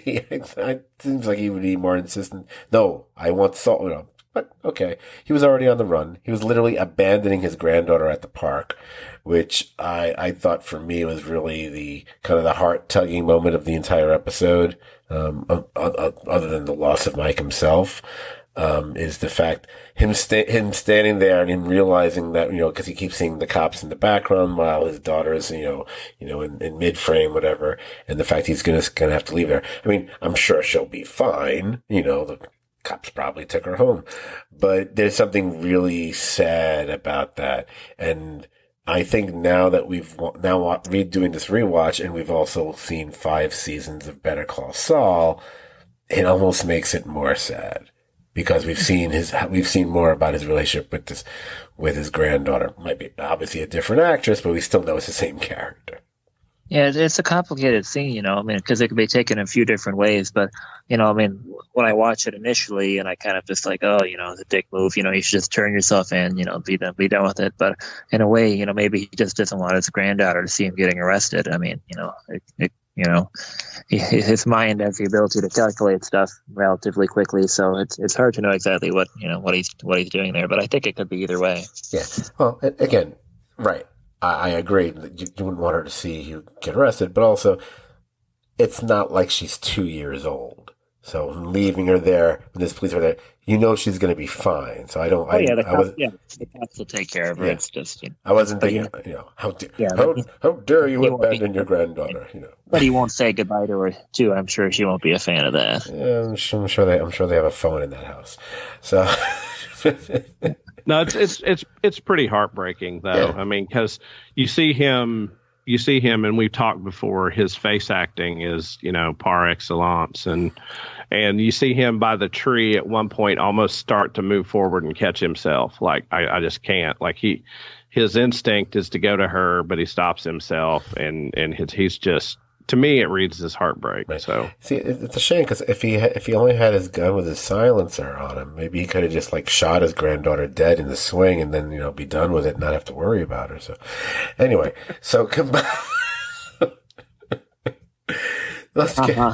let's get to the. There's only two kinds of people that get away from leaving their granddaughter: ones who get away and ones who leave witnesses. who leave no granddaughter. Oh, Lordy. So let's fast forward to let's get to the what's truly memorable about the episode more so than anything else. It's the final scenes, moments of it. So when you look at this episode, when you combine it with the opening, it kind of becomes this perfect set of bookends for this chapter, so to speak, of Breaking Bad. And I think that's what elevates this episode from being, not just one of the simply good episodes to one that would be considered a great episode. Because you have that whole opening sequence, and then, which basically you start the episode with Walt is in control. He's not just Heisenberg mode. He's in hardcore Heisenberg mode. He's cool. He's cruel. He's calculated. He's got all that. But when we close the episode, we close with Walt being, Walt. I mean, this is a return to the Walt that we've seen so many times before, especially in the earlier seasons. He's unsure of himself. He's impulsive. He's nervous. He's ultimately foolish. I mean, it's fascinating that Mike calls out Walt on his biggest personal flaw, his pride and his ego, the thing that has constantly been at the core of everything that Walter White has done, both good and bad, and let's face it, mostly bad. That's why it's in the damn show title. We all know through this, it's been Walt's ego, his pride, his hubris. Let's just make it an acronym. Let's call it F. EPH. See, F, I came up with something. Because it sounds like the letter F. It's been at the root of all his predicaments for the last 4.5 seasons. However, all that's true. But, and this makes me think of something you said before, Brian. In this episode, in this instance, I'm going to say Mike is technically wrong. While it might have been, or may have been, whichever, I never know if may, I am always bad with the may or might rule, that Walt's ego, pride, hubris, whatever, F, is what led him to work for Gus. That wasn't what led Walt to kill Gus. That he did do for a legitimate reason. He feared for his life. He feared for his family's lives. He even feared for Jesse's life, for that matter. So Mike was right in a very general sense, absolutely, but he was wrong about what he was specifically talking about in this moment. So it just made me think. I don't remember if they mentioned back in the 5-0 episode of Better Call Saul exactly what rank or what position Mike had on the police force. I'm going to guess that maybe he didn't get as far as detective. Because so, but it's just, it's still, it's a great showdown between them, which obviously leads to Walt, going off his nut and shooting Mike. And then, of course, shortly thereafter, he realizes, I just said air quotes for people who can't see me, which would be everybody, that he could have just gotten the fucking names he wanted from Lydia. Which, the fact that he just basically murdered this man, and then he realized, Oh, gee, I'm sorry. I could have just gotten the names from so and so. Oopsie. But The tragic and ridiculously foolish nature of that is just like, oh, what a fucked up way to go, Mike. it is, but Mike totally missed. This is where Mike bears some of the blame in that he's worked with him long enough to know how he is. And both after he gets him his money, Walt says, no, thank you. And Mike just says, get the bug, Walter. And again, he says in this, no, thank you. And Mike makes it a point to offend him. But this time he's offending him after basically saying, like, I don't care about what happens to you and those 9 guys in jail. You're on your own. I'm out. Peace out. And, the disrespect on top of him basically saying, you and everyone you love is in danger. Mike could have said, like, look, man, I just can't do it. I can't help you. I'm sorry. We worked together, whatever. But Mike intentionally twists the knife in Walter. And he, I think then impulsively, and I didn't remember it this way. I didn't remember like him just walking up to the car and just shooting. Like there's no stop, there's no nothing. He just walks up and shoots. And I think Mike poked the bear a little too much here, and he should have known better, knowing Walt. Especially since he's referred to Walt as being a loose cannon and all the other situations he was always worried about, and even said things along the lines that Walt would be the end of them. Maybe he didn't use those obviously exact words. It would have been a little bit too much foreshadowing, but he said things to that effect, essentially. And of course, that's exactly how it ends up playing out. It's interesting that when after Walt has shot him and then he finds him in the weeds there, when he's sitting by the river, which I believe is the same river where Hank threw Tuco's teeth back in season 2, if I'm not mistaken. I think I read that somewhere. Yeah, that's the Rio Grande. There you go. Oh, that's actually the Rio Grande. I did not know that. Huh. Yeah, it goes through Albuquerque. Yeah. So it's not a very grand. It's not a very grand spot, though. Stupid. The closer, no. Don't comment. Anyway, so the thing I thought was interesting. Oh, I hate that word. So Walt shot him, and then he goes to try to find him because he somehow Walt blinked and he got out of the car after he shot him. I don't know. I'm not really sure how that happened. Find him, and that's when he has the little realization that he could have gotten the names from Lydia, whatever. And he's apologizing. He's saying he's sorry. He's apologizing, whatever. Does anyone really truly? Should we truly believe that Walt is genuinely sorry here? That would he not have seen Mike as a loose end? Much the way Gus would have thought. And let's face it, at this point, with what Walt ends up doing, especially what he does in the following episode, he's gone full Gus Fring as far as how he takes care of situations. I kind of think he would believed he would have had to have Mike killed one way or the other at this point. I think his thoughts are genuine. I mean, he just kind of, he kind of let his pride and stuff overwhelm him, and he lost control. And I think that's more of what's got him freaked out, just the fact that he kind of did whatever. But even though it was the best move for him one way or the other. I mean, even though Mike could have just disappeared into nowhere and probably never been seen again. But I think at least right now, Walt just kind of isn't a big fan of having lost control and stuff. But he doesn't have any love for Mike.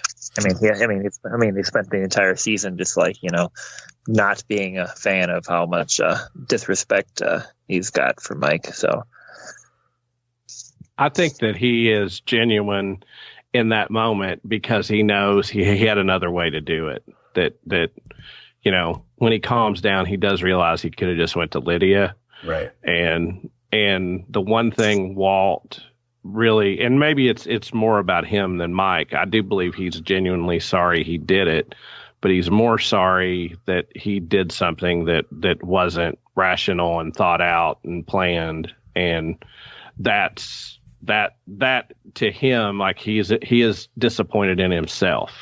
I mean, you know what? I think overall, I think you're both right. I think when I watched it, my feeling on it. And this is funny because I'm generally considered the pro Walt guy, but part of me just always felt that his empathy was kind of suspect. I kind of ranked his empathy, kind of like his supposed remorse of all the other lives that he's either directly or indirectly snuffed out over the course of this series. And then it just makes, because I think this is just one of those moments where you take a step back and look at what they've done over the course of the last, well, at this point, whatever number of episodes it would have been at this point, 13, 39, 47, 50 something episodes at this point. Because I cannot recall, and I say that meaning I don't think there has been another series where the main character has really undergone, the type of metamorphosis that he's gone through over the course of these seasons. And yes, we've had conversations before, and we will have conversations by the time we finish this rewatch about whether this was what Walter White always was or not, whether he goes back to the gray matter days and so on and so forth. But what we've seen as far as his persona and the way he acts and speaks, that this is a guy who's gone from mouse to man to monster over the course of these 5 seasons. And I've said it, I think I've said it with each season we've covered, and now we're in the final season. Vince Gilligan has been testing the audience every single time out. He sees how far that they can be pushed before they not only dislike Walt. It's beyond just disliking the character, but you're actively rooting against the character. Again, how many shows where you're actively rooting against the main character of the show? I'm not saying it's never been done, but it's not often done, and I don't have any really great examples of it. You know, you can throw out The Shield. That might be a decent example. Although, was anyone rooting for Shane in that final season? I don't think so. But anyway, I don't want to derail my thought on Walter White right now, because with this season, I think Gilligan clearly determined was because it's 10 years ago, was clearly determined to turn the entire audience against Walt at this point. Because it's not just the fact that this is, this chemistry teacher found something that he could be the best at and make untold millions. Because if that's all it was, he would have just taken the $5 million and live unhappily ever after.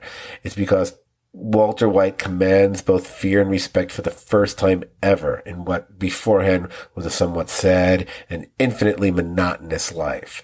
Because his original rationalization for his actions, which was amassing a huge nest egg to leave his family, because he was, because of his imminent demise, I guess. We know that fell by the wayside a long time ago. Right now, he barely seems troubled by the loss of that same family. So that's why one of the main reasons now it's become nearly impossible to either like or root for Walt. I still like him because I'm maybe because I'm a lousy person, so I like lousy people. I don't know what it is. But I'm remembering the way I felt way back when. I was like, I don't know. I feel wrong rooting for him at this point. And I know, like every other friend of mine, there was like, they stopped liking him or rooting for him in season 2 or season 3 or season 4. I think it was around, this is the point where I started to go, maybe it's because I wanted to see Jonathan Banks make it to the end, even though I knew he wouldn't. And I was just like, I don't know how I feel. I don't know if I can root for him anymore. I could see how you'd feel uncomfortable, when he kills the person that's naturally bald. Wow. Okay, well, you're right, because this is what happens when I put a bowl over my head for my hair, because it just takes all the hair off. So this episode came in at number 15 on my stupid greatest episode, blah, blah, blah thing, whatever. But it's just one of those really great episodes. And it's funny because this is obviously, we're now nearing the midway point of the 5th season, but because they broke it in half over 2 years, it really then plays like a penultimate episode of a season. Because it really feels like season 5 is really just 2 short seasons, as far as I'm concerned. Same bullshit they did with Oz once made no sense.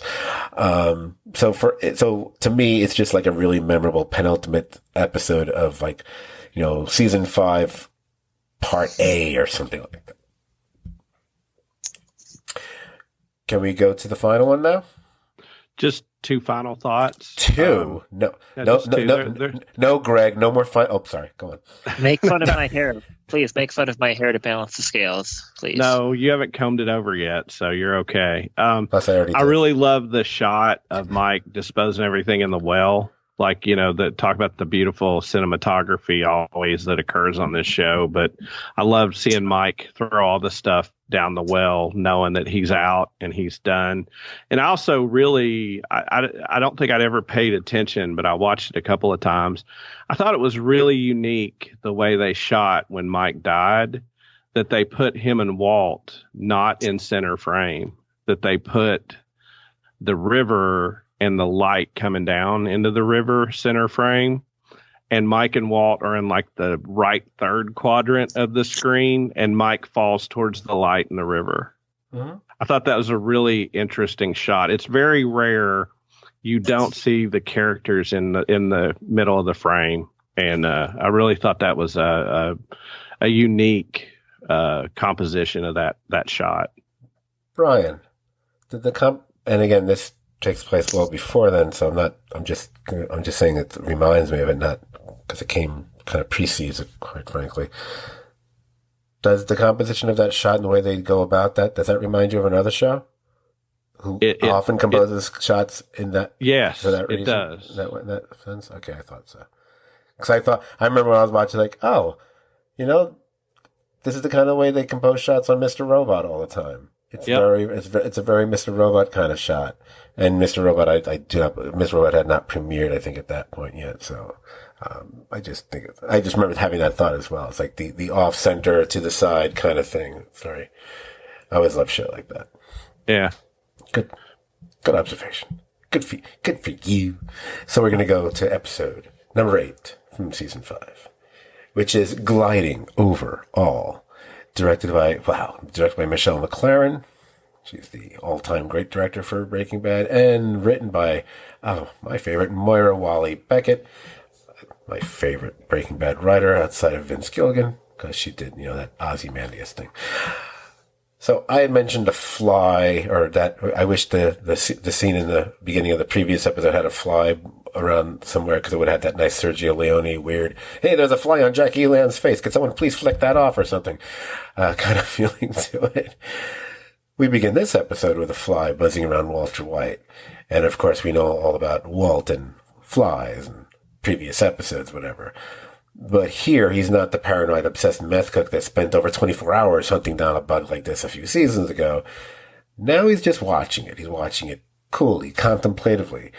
It's much like his rather blithely cavalier attitude about cooking in insect-infested homes, which is really not... Season 1 or 2, Walt would not have been cool with that plan, by the way. I kept thinking, Walt would have so many issues with this.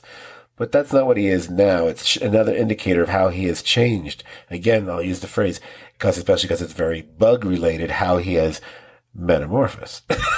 But that's not all that fly is, and it is. Because that buzzing fly, it's not merely a pest. It's something that needs to be dealt with. It's something that needs to be exterminated. This lone fly that we're looking at, how much longer does that fly really have to live? And especially when you have a fly that's flying around the office of a pest control company, means those lifespan odds should be even quite short indeed. So does that fly represent Walt himself? Or is that airborne insect a stand-in for the recently deceased Mike? And especially this is really brought home when we see Walt rising from his seat, and there's that chart on the wall depicting all the several other types of flies. If Mike was the lone bug that was buzzing around Walt's head, then you can extrapolate that chart that's on the wall, that represents the legacy list. Those are more bugs that need to be squashed, that need to be exterminated. The other 9 or 10, I guess with the lawyer, 10 guys. So I really I love when I'm watching something, and again, we don't get that much of this on most TV shows. Obviously, with peak TV, maybe we do get things that are on a bit grander, greater scale, whether it be certain HBO series or the occasional streamer. But something where you're watching and there's so much that could be read into a scene, as far as metaphor, as far as what something represents, what something symbolizes. You don't need to be claiming you're a writer or have a half a fucking brain and you have to pick up on this stuff. You just need to fucking adore the medium and be aware of things and really have fun reading into things and know that, oh, this is all deliberate. This is all being done for that reason. And again, not that we need to say this is just another thing that elevates Breaking Bad above most other shows, but I think that it does and that it is. It does, and even that shot where the fly is buzzing, I found it a very compelling staging that the desk is there and Walter's sitting at one of the chairs like you would be talking to the boss. He's not sitting in the boss's chair behind it. He's like sitting at the chair in front of the desk. And with that on the fly, like the symbolism I took from that, and it's funny you mentioned that, I had the same thought, was like, maybe until all those guys are gone, like he can't sit in the boss's chair, that the work's not done until whatever his organization is safe and built and the past is scrubbed clean of the 9 problems in jail. Right. Absolutely. So right afterwards, speaking of bugs, Jesse shows up, which clearly bugs the fuck out of Walt. Now, you could say we could chalk it up to, as far as Walt's feelings about Jesse at this point. Yeah, you could certainly chalk it up to a sense of betrayal. Not just the fact that Jesse wants to get out of the meth biz, but it's the fact that he continued to side with Mike and follow his lead as opposed to the man who sometimes, maybe I should say rarely, was the lost father figure for Jesse. I would say most times Walt is more like the asshole big brother that nobody ever wanted, and now he's become the school bully to Jesse. But what it really comes down to is that Walt, from at least in my opinion, in your opinion, what it really comes down to is that Walt doesn't want such a big, bright reminder of his own lost soul staring him in the face. Because Jesse, as we've mentioned earlier, both of you talked about Jesse being like the more the heart of the show. Jesse is the one who's been able to retain his humanity, even while engaging in this criminal enterprise that literally ruins lives. Why would Walt want such a reminder around him? Especially when you consider outside of his hazmat suit wearing duties that he's doing, Walt's own life appears to be ruined. Despite all the filthy lucre. As he says, I'm the only vote left. Oh boy. After he has another hard day of dissolving another partnership. You see what I did there? Oh man. Well, hey, look, Walt takes a shower. Much like the time-lapse footage and musical montages, I feel like Walt bathing has also is like a staple of Breaking Bad. Because how many shower scenes have we had of him? And I think they do that. One of the reasons, there's that certain Macbethian quality. Because the showers always have to follow some rather pretty deep shit digging by Walt. But here, and I think there was another time before, because I remember mentioning it on another podcast, it's also serving yet again. They really want to make sure you're not missing this. So it's a reminder, especially on what immediately follows this scene. It's serving as a reminder of the horror that set Walt down this path before. Because we can't help but see that gigantic, horrific surgical scar that stretched across his abdomen. And and that it's also they do a little necessary bit of it's not foreshadowing. What's that phrase when you see the gun and you have to see it again later? Oh, that's Chekhov's gun. Chekhov's gun. Well, here it's Chekhov's book of poetry. Because there's no reason for us to have a shot where we see that copy of Walt Whitman's Leaves of Grass in the bathroom, other than the fact like, oh, now we know it's there. Now it's the ticking time bomb we're going to have at the end of this episode when we see someone else in that bathroom. When we were watching the movie, I thought of the bat knife thing on his chest as Chekhov's like bat whatever, because I knew he was going to use it later in the movie when he had to cut that rope thing or whatever. I'm just like, oh, I know exactly what's going to happen. Not that it wasn't cool, but it's definitely a check out gun situation. I know that you probably mentioned this in a previous podcast, but I don't think I podcasted it. It is interesting. The title is one of the poems of Leaves of Grass. Gliding Overall is one of the poems, and we get this season a couple of those episodes. We also get Ozymandias, and so there's some pretty heavy duty thought going into the writers into how they're structuring things, and the words to Gliding Overall. If you want to go read it, it's talking a whole lot about death. Dude.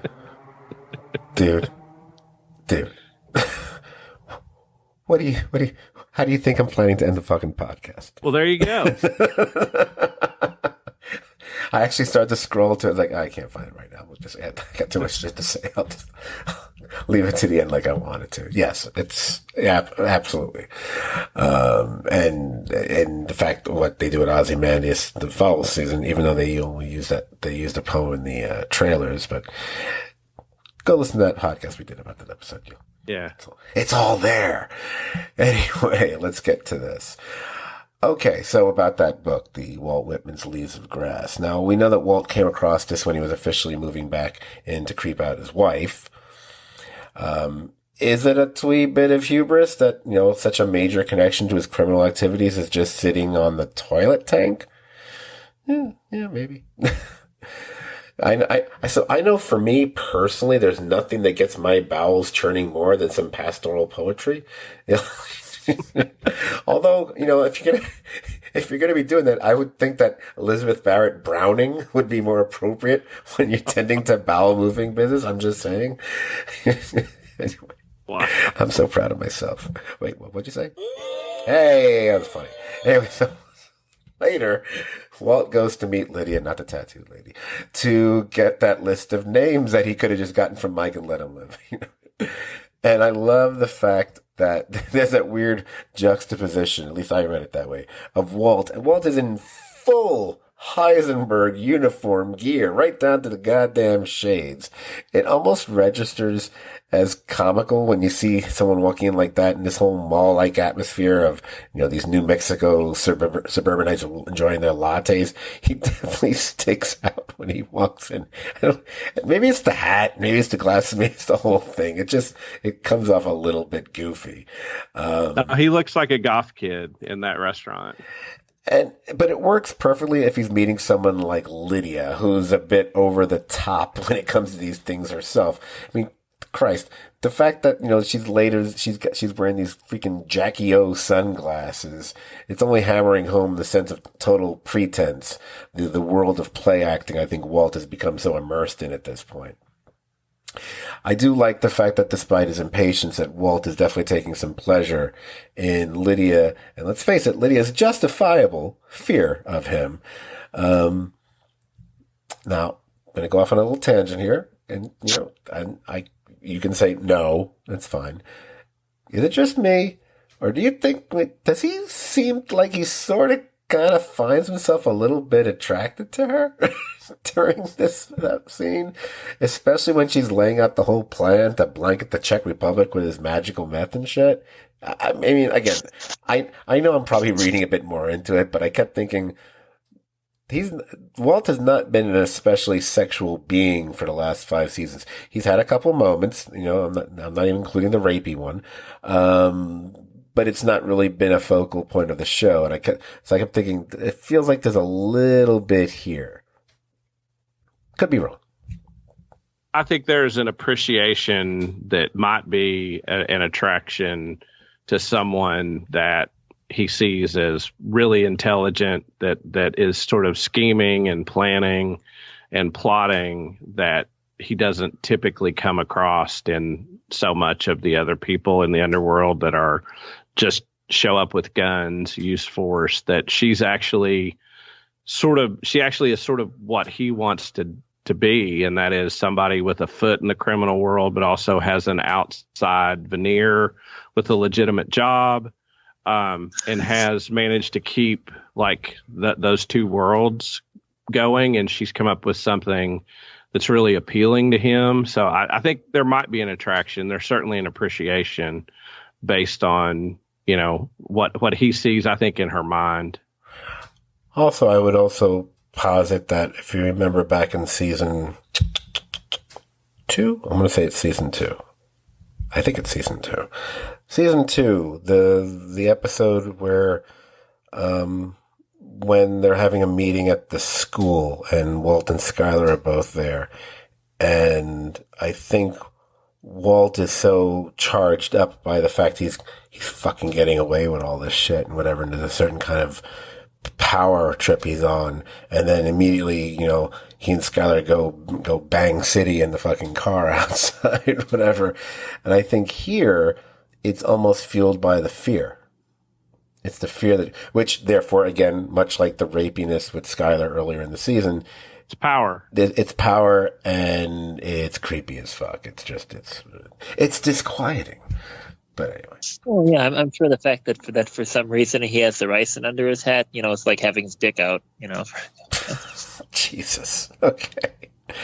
Yes, I think you're right. I'm not sure I would have. Well, maybe I would have phrased it that way, actually. Yeah, I'll go with that. So, I don't think putting the ricin on the table under his hat's like an interesting visual trick for the show, but I think it's kind of like dumb, like logically. Like just put it, it could be in his pocket. It's just kind of like okay. Okay. They needed to show it to us. Couldn't have been in his hand. You're not wrong. Yeah. But they needed that. What you said is actually correct. They needed a way to show it to us that would have been a quick way to do it. Having it it would have been, if he took it out of his pocket and then looked at it and then put it back, it would have been like, he didn't need to take it out of his pocket. He already knew it was there. He's like, I don't need to contemplate it. It's like characters who have to stare at themselves in the mirror too fucking long in every fucking movie I've ever watched. Like, no, stop it. Just stop it. And then I find myself but him putting it under his hat on the table sort of does have that like cat playing with its food type thing. Like, hey, I'm going to set it out here and I'm the only one that knows it's there. And if, I need to use it, I can use it. But if not, hey, I still get my jollies out of it. It's, I think it sort of plays into his Heisenberg persona to do that. I don't think it's out of character. It might not make logical sense to us, but I can see it making sense to him, and that being part of the thrill. And that literally, he's already got her scoped. That he knows she's a stevia girl. That he's got the means to kill her right there. And let's see how this goes. Right. I think actually to go along with what you've both said is like this is actually just a foreshadowing of him coming up with a better way to deal with the ricin and Lydia later on, which is going to be the stevia delivery.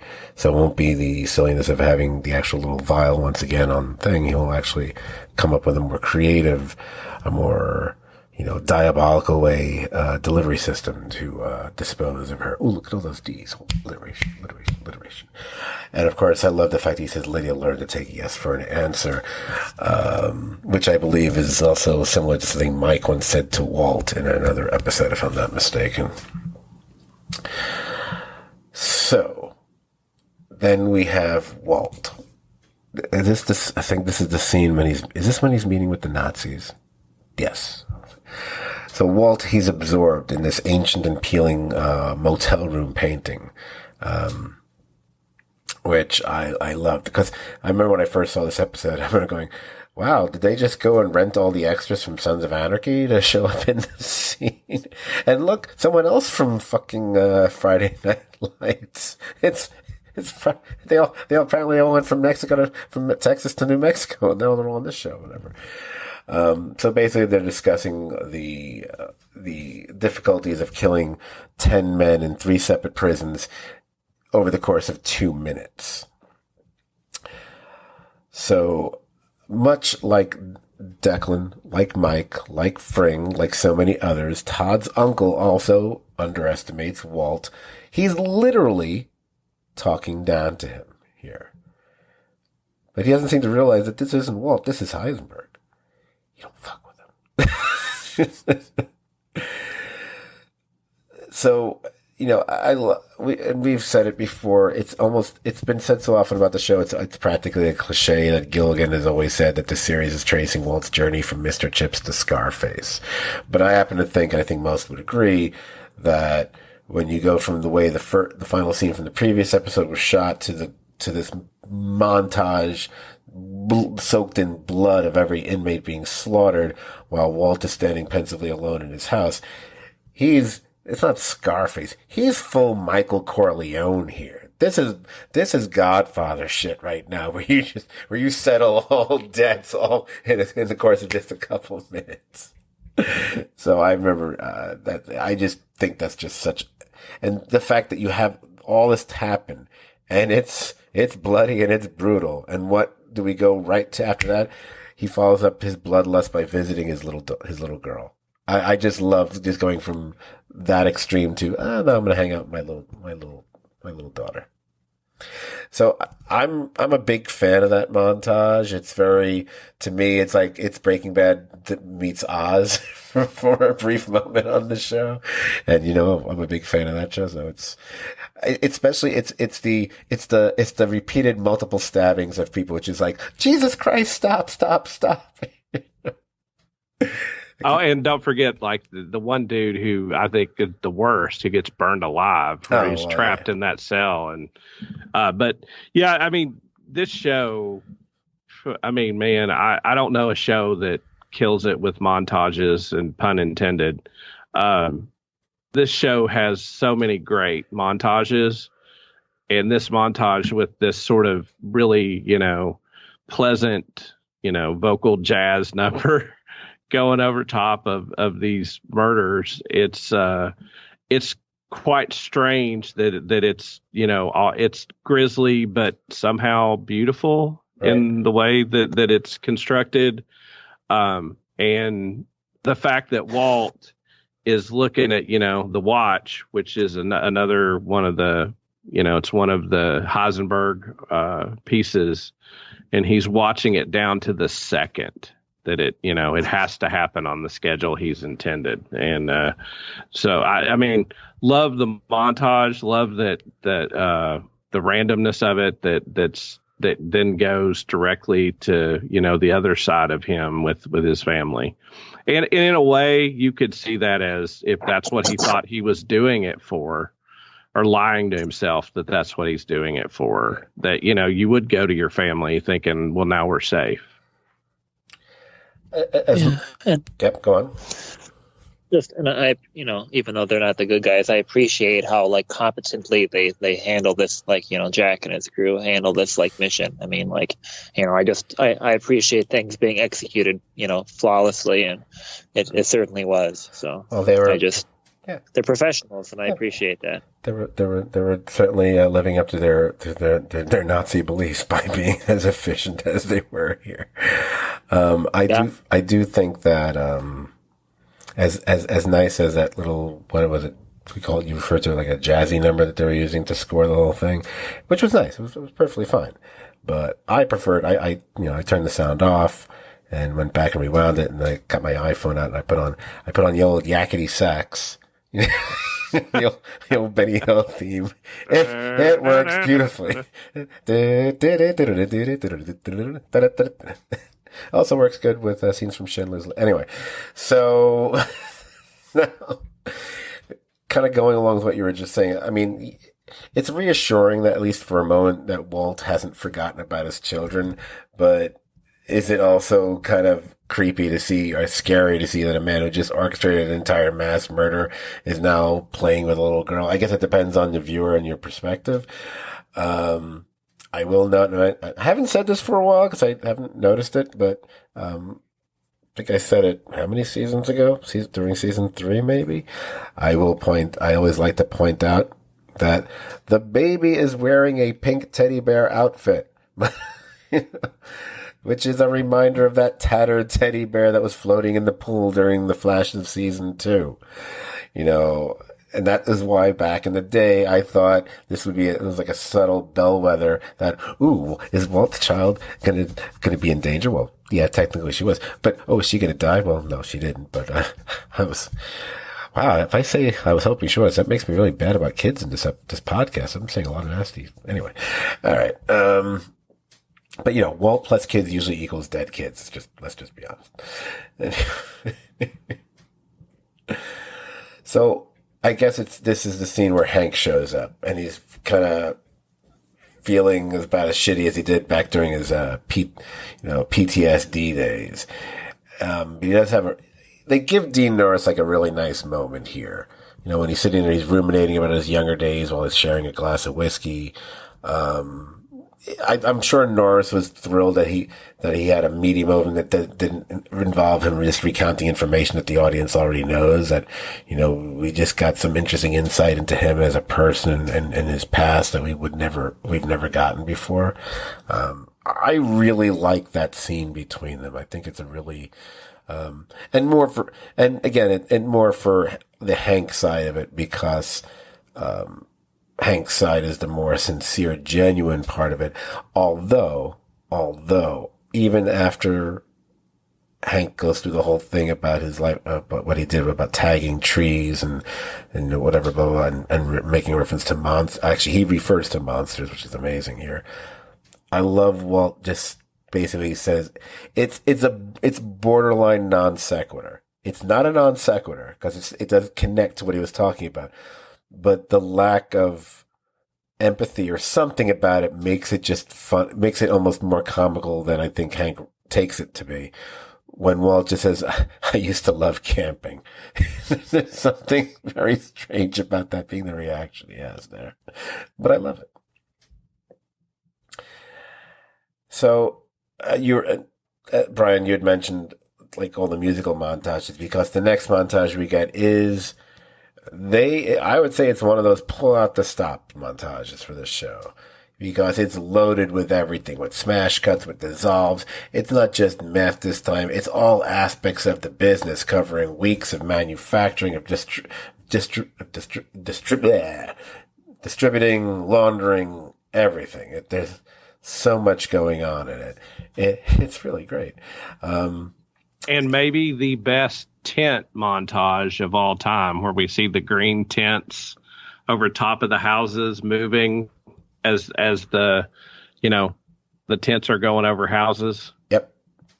And also the fact, they beyond the work that Dave Porter does himself for the show, when they do choose to use actual, pre-existing pieces of music, they're very, very careful about the selections they make and very deliberate about it.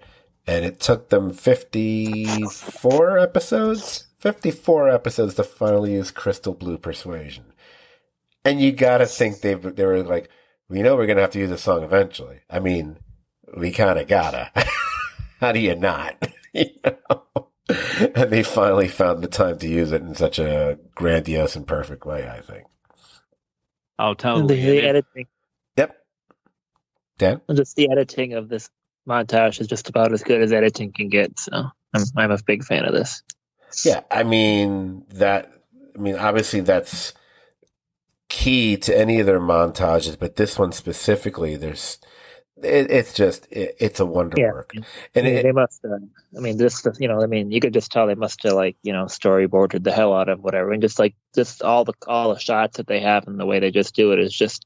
It's a lot to take in how much work they must have had to make it flow as well as it does in so many different ways. It's just, all those transitions are just unbelievably good. Absolutely. Oh, my phone's at 19%. Holy shit. God damn it. Oh, well, we'll see what happens. What? No, I'm using my phone as a hotspot for the podcast, but I forgot to put it on the charger, so I just looked at my phone's at 19%. So unless I let you guys talk for 10 seconds and go put my phone on the charger, can you guys hold the phone? Yeah. Hold the fort on the podcast? Absolutely. Brian, right. No, I had actually had a question, Dan, that I was going to ask, but for the sake of time, I didn't. But was Kelly Dixon still editing at the time that this episode was out? Do you know if she edited this episode? Yeah, I can't remember if it was her or Skip McDonald that did this one. I think it was her, actually, but I could be wrong. I'd have to look into it. But I've listened to the Insider podcast for the beginning, and I'm pretty sure this is one of her ones. But yeah, I think she was on the show the entire series, and I think maybe I can't remember. I think she was on. I don't think she was on Saul at all, but maybe she was on a little bit. Well, I mean, she killed it on this show, and that I wondered if that was her when I watched it. I didn't check the credits, but yeah, I'll take a look. Well, yeah. Hi, Scott. Welcome back to the podcast. Yes. Thanks for having me, guys. It's a pleasure as always. Oh. Should have just played that for a minute. So, where were we? Oh, so we had the montage. I guess after that, that's when Skylar goes to finally visit her kids, and for the moment, she kind of forgets herself. She forgets the role that she had created in order to keep her children at Hank and Marie's. So much like the way we've been seeing Walt do, she also has to resort to play acting, grimly smiling along as Marie discusses that imaginary therapist that Skylar has obviously never been to see. I think the important piece of information that we get here, I think it's relating to this moment and what period of time that montage took and everything else. This has been going on for a few months now. So we know that montage took like several weeks. And so we get this scene. Oh, I love this scene. When Skylar returns home and she finds Walt sitting by the pool. And I love the way, it's not subtle and I don't care that he's lit in this very cold, light blue light, which is clearly like the color of his signature product. And when she walks over to talk to him, she's also lit by the same blue. It's just a visual nudge to the viewer about how the blue meth has literally colored and taken over their lives up until this point. And it's also that moment between the two of them before she then takes him to the storage facility.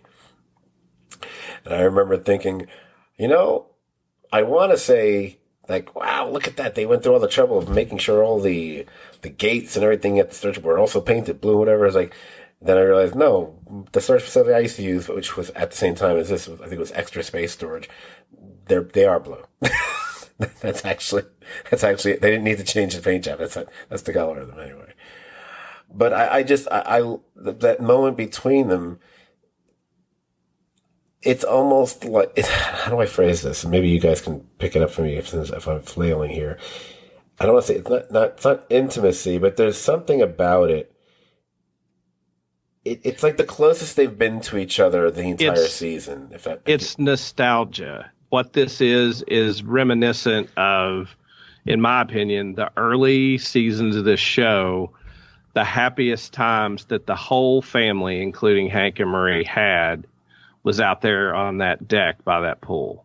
And right. And so there's almost a nostalgia of, this is where our family was whole, and and the blue was happiness in that the blue pool water, and now the blue has taken over the life, and it's ruined his life because of the meth. Well, it's interesting because you also had that earlier episode where Skylar takes a walk into the pool, the suicide, not suicide, whatever you want to call it, whatever. And if I'm not mistaken, it was beautifully shot and very memorably with the cinematography in that episode. But she's wearing that, especially underwater, it's a rather large billowing blue outfit, if I'm not mistaken. So yep. They keep this show. If one chose to have a really boring podcast, one could do an entire podcast just based on the color schemes of Breaking Bad. I think it's probably the show, one of the most shows that's most well known for creating specific color palettes, applicable to each character and how they're used throughout the series. Whether it be Walt or Skylar or Jesse or Hank, or of course Marie and everything being purple. Oh yeah, I guarantee you, no DEA agent's living room looks like Hank's. Marie has that place purpled to the gills. Right. So, like I said, Skylar takes him to the storage facility, and the moment when they enter the specific unit she has there, when, the gate slid up. And I remember thinking at the time when I first saw this initially back in 2000, whatever the fuck year it was. Surely look up what year it was. 2011, 12. I remember thinking in that scene, hey, I wonder if Vince Gilligan and his gang, I wonder if they're fans of The Shield. Because there's a final shot in the early season of that series that also has all the little corrupt cops opening up a storage unit, and they're standing in front of this immense, massive pile of money. And here we go again. I gotta think it's not a coincidence. Because they definitely have seen the show at this point. I mean, anyone about that TV had watched The Shield at this point in time. So I like to, oh Lord, I like to think that was I wouldn't say an homage exactly, but it was definitely an idea they might have gotten from that. I just accidentally hit scrolling on my little mouse here, so I just lost my place. So you have to excuse me. Oh, here we go. Go on, you about to say something?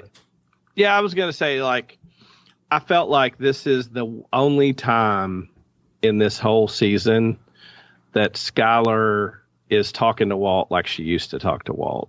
Yes. Like when they're in that storage unit, like this is her Hail Mary to save whatever they have. And I feel like when I watched it this time, I think we've talked about having more empathy for Skylar on rewatches than maybe we had the first time, or at least some people do. But, hearing that she's going there, she's, I forget what she says, like humidifying or dehumidifying, spraying it for silverfish, that she's actually taking care of this money. Like she's not just throwing it there. And if you think about it, she could have just waited till he left, went and got the kids and grabbed, a ton of that money and left. And knowing that on some level what she's saying is genuine because she is looking after the money and taking care of it, that there's still just the smallest bit of compassion or love for what Walter was.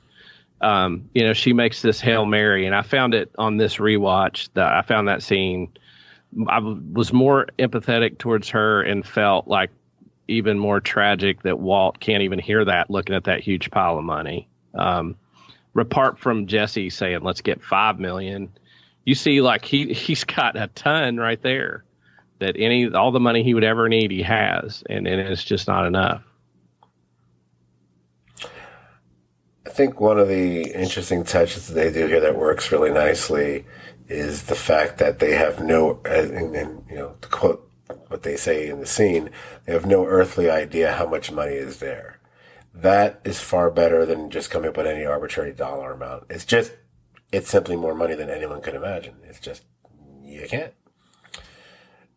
So, which then pretty much takes us to what I guess is the final little sequence of scenes, which again kicks off with Walt getting an MRI. Now we've been talking about season 5 has obviously been about Walt's rise to power and how his Heisenberg persona has really not just become larger than life, but it's possibly taken over. But it's this episode we start to again see glimpses of the soft underbelly of Walter White, like those little sad moments in the shower, where he's lying helpless in the MRI machine. There might not be a crook or a cop bigger or badder than Heisenberg, but even he can't defeat cancer. So in that moment later on when he's drying his hands post-checkup, hey, look, he's more cleaning, Macbeth. That's when he notices the towel dispenser that he went all Mike Tyson on I guess in show lineage several months earlier. And I remember we talked about that in the podcast when we covered that episode, that many had speculated why he threw a tantrum and beat his hands raw shortly after being told his cancer was in remission. And I think, as I think most people concluded, it was because having the cancer, in its own way, finally gave Walt control over his own life. Now, even though at this point in the series we don't yet know what the results are going to be of the MRI, we actually know. All the steps that Walt has undertaken have assured that he is in control. But it's after Skylar's plea, after seeing that dented dispenser, it's a reminder of the fragility of life and just how far Walt has really strayed from his original mission. It's because his need for control and then has become his need for power. It's just fueled his ego, kind of like a stove in a runaway train. Hey, train. But eventually it's no longer been about protecting or providing for his family, but it's been about, as he said to Jesse, it's about building an empire. So it's these final 10 minutes of this episode, which would be considered the, final episode of season 5.A, whatever, where we see the first true steps of Walt regaining his humanity. The question is for the audience, have you lost your audience? Is it too little, too late at this point? We do see him visiting Jesse. And I really kind of like the scene with Jesse. He doesn't apologize. Although you can say what he leaves him is in of itself an apology. But I remember when I watched it the first time and then rewatch it because I hadn't seen it in a while. I remember going, oh, he doesn't actually apologize to him here. And you keep thinking he's going to. I'm not saying he has to, but in a way, you kind of feel like he should. There should be some more acknowledgement. I think he's more trying to absolve his own guilt rather than to make things right with Jesse. I mean, he kind of enjoyed the father-son dynamic at some point in the past, but I think some of this is more just him trying to set things right for himself. Right. I think you're right. I do love. I think I kind of oddly mentioned it earlier. I do love when Walt has that little smile when Jesse stashes his bong. There is something really kind of nice about that little moment there. The fact that Jesse does that at all is kind of, yes, you could say it means so-and-so on one level, but I like what it symbolizes, what it really means. It's again, it goes to the whole, mentor-student, father-son, whatever kind of thing, more so than, I don't want you to think I'm back to being a druggie again because, pot, come on. I love that then takes them to reminiscing about their days of cooking in the RV. The fact that this episode is already chock full of references to earlier seasons, like we said earlier, the junkyard dealer who crushed the RV is mentioned in the opening minutes of the show. Stuff like that. I like the scene because it's not just because it's a pleasant, nice little scene. It's realistically awkward. And that's what I really enjoy about it. It's the fact that these two guys, I've referred to them this way before, the biggest odd couple since the days of Felix and Oscar, have had such an enormous and radical impact on each other's lives. And specifically Walt's treatment of Jesse, his frequent, almost manic love-hate behavior, has probably been more off-putting to some than any business decision, and I say that in quotation marks as well, that Walt has ever made. So, yeah, because, as I said, there are no words of apology exchanged here. This would still be seen as an instance of Walt, quote-unquote, doing the right thing, because he does drop off those couple huge duffel bags, which you start thinking about that's millions of dollars. I'm going to say it's more than I think that looks like it's more than the $5 million. Could be wrong, but I think it's more than $5 million. No, I'd say it's probably a bigger cut, but it's also, I think the way Walt tries to say I'm sorry or make things better with people that he's hurt or alienated, and he fails with Jesse and then later fails with his family, is he tries to give them money to say, here's the bottom line. Look what I did. This was all hard and stuff was wrong. But in the end, look, here are 2 big bags of cash. That's his version of sorry or I care about you. And he doesn't get the emotional torment and hurt that he's put the people through that puts them in a position that they don't care. And, I love the way Aaron Paul plays this scene, like you said, because, it's not until the end we find out he's terrified and had a gun the whole time. Right. He does play it like a scared kid, whose dad dropped by. And we see at the end just how really scared he was the entire time, that Walter's become Heisenberg so much that Jesse is terrified just him coming to see him, thinking he's another loose end to tie up. Right, because at that point he has already indicated during the scene that Saul told him what he's done. So at the very least, Jesse knows that Walt has had those 10 guys killed. I do not believe he knows about Mike, though. I don't think he knows the Mike situation. But he thinks he's going by what Walt told him. Now, he might suspect otherwise at this point after doing that. But he doesn't know it for a fact like he does about the other 10 guys. So it's interesting. Yeah, you're right. Because his reaction when after he's gone and he sinks down to the floor, is it relief? Is it nausea? Has he been given a fresh start? Is this another bridge to the sins of his past? There's a whole lot going on there. So when we leave that scene, we're back at home in the house where I keep thinking, I don't know if either Walt or Skylar really pay their electric bills because it always seems to be very darkly lit this whole season. I know it's done deliberately, but it's like, does Bruce Wayne live there? It's so dark. Anyway, so Walt finds Skylar washing dishes, in the dark. No, and he turns off the faucet, which really feels like a symbolic connection to all the things we've already cited with the water. And the only words spoken in the scene are really the only words that need to be spoken at all. It's just him saying, "I'm out," twice. And then her reaction. And I really, that's just, it's one of those, oh, that's just right. I'm imagining, you're writing all the stuff on the page and you're going, no, /mark. Which then we're now down to like the last, I think, 2 minutes of the episode, pretty much. I think it's roughly 2 minutes, maybe a little more than that. Maybe I'm thinking of the killing or something.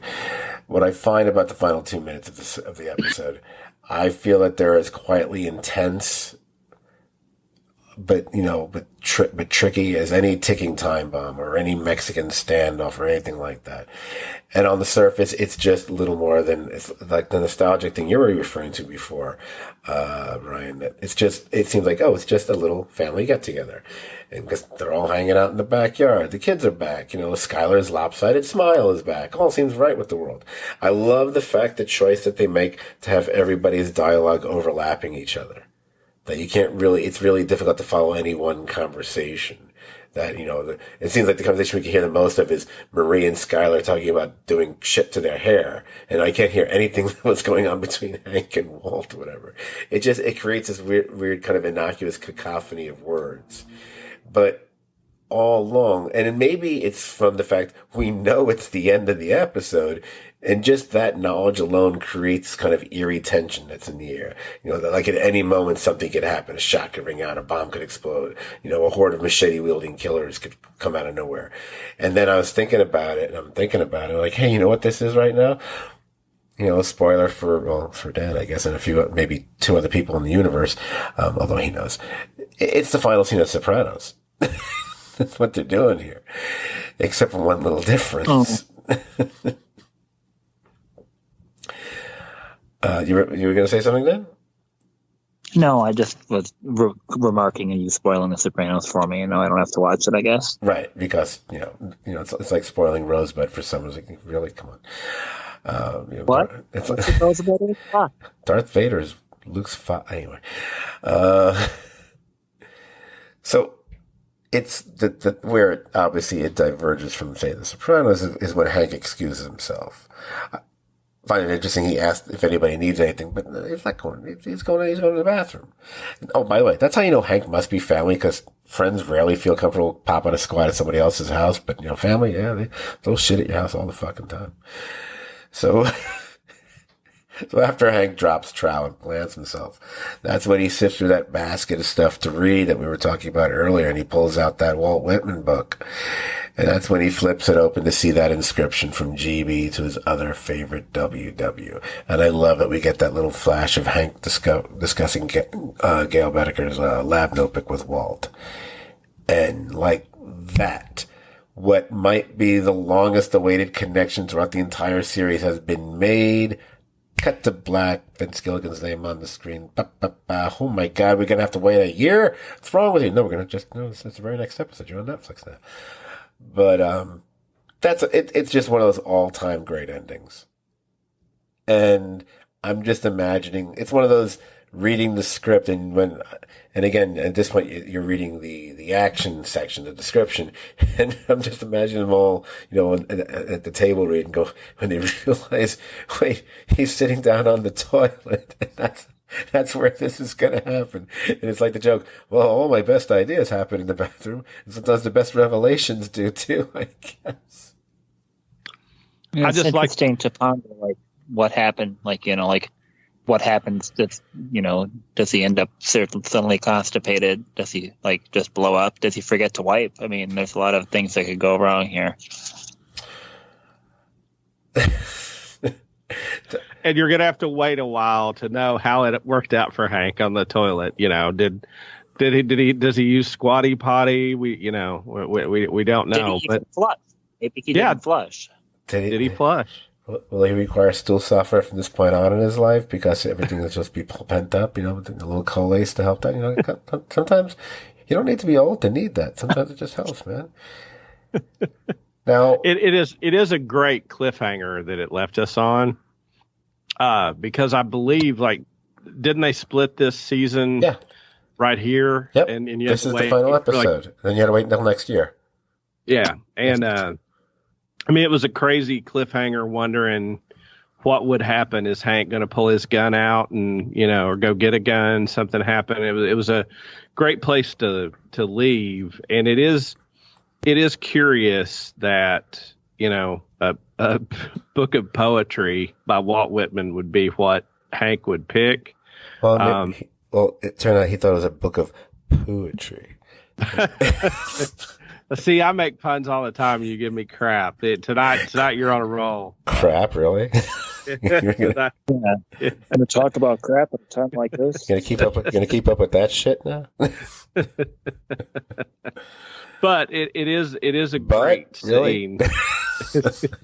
Go on. You must call him Charmin. He's on a roll. But Scott Tish. But the juxtaposition of all the family, being happy, and I think they make a big point of Hank holding Holly in this scene, where usually in the past Holly was down on the ground, like in her pen, or being pushed around by her brother, and Hank's it's like the happiest they've been in forever, and to juxtapose that to Hank. Now you said something that's interesting. You said now he knows. I think he thinks that he's pretty sure that's it, but we go into future episodes, and he wants to make sure you don't just say that without being on firm ground, but it does floor him. And, you have the look in it. Other than the fact we've all seen the next episodes, we know damn well he knows, but it's the look of epiphany. Yes.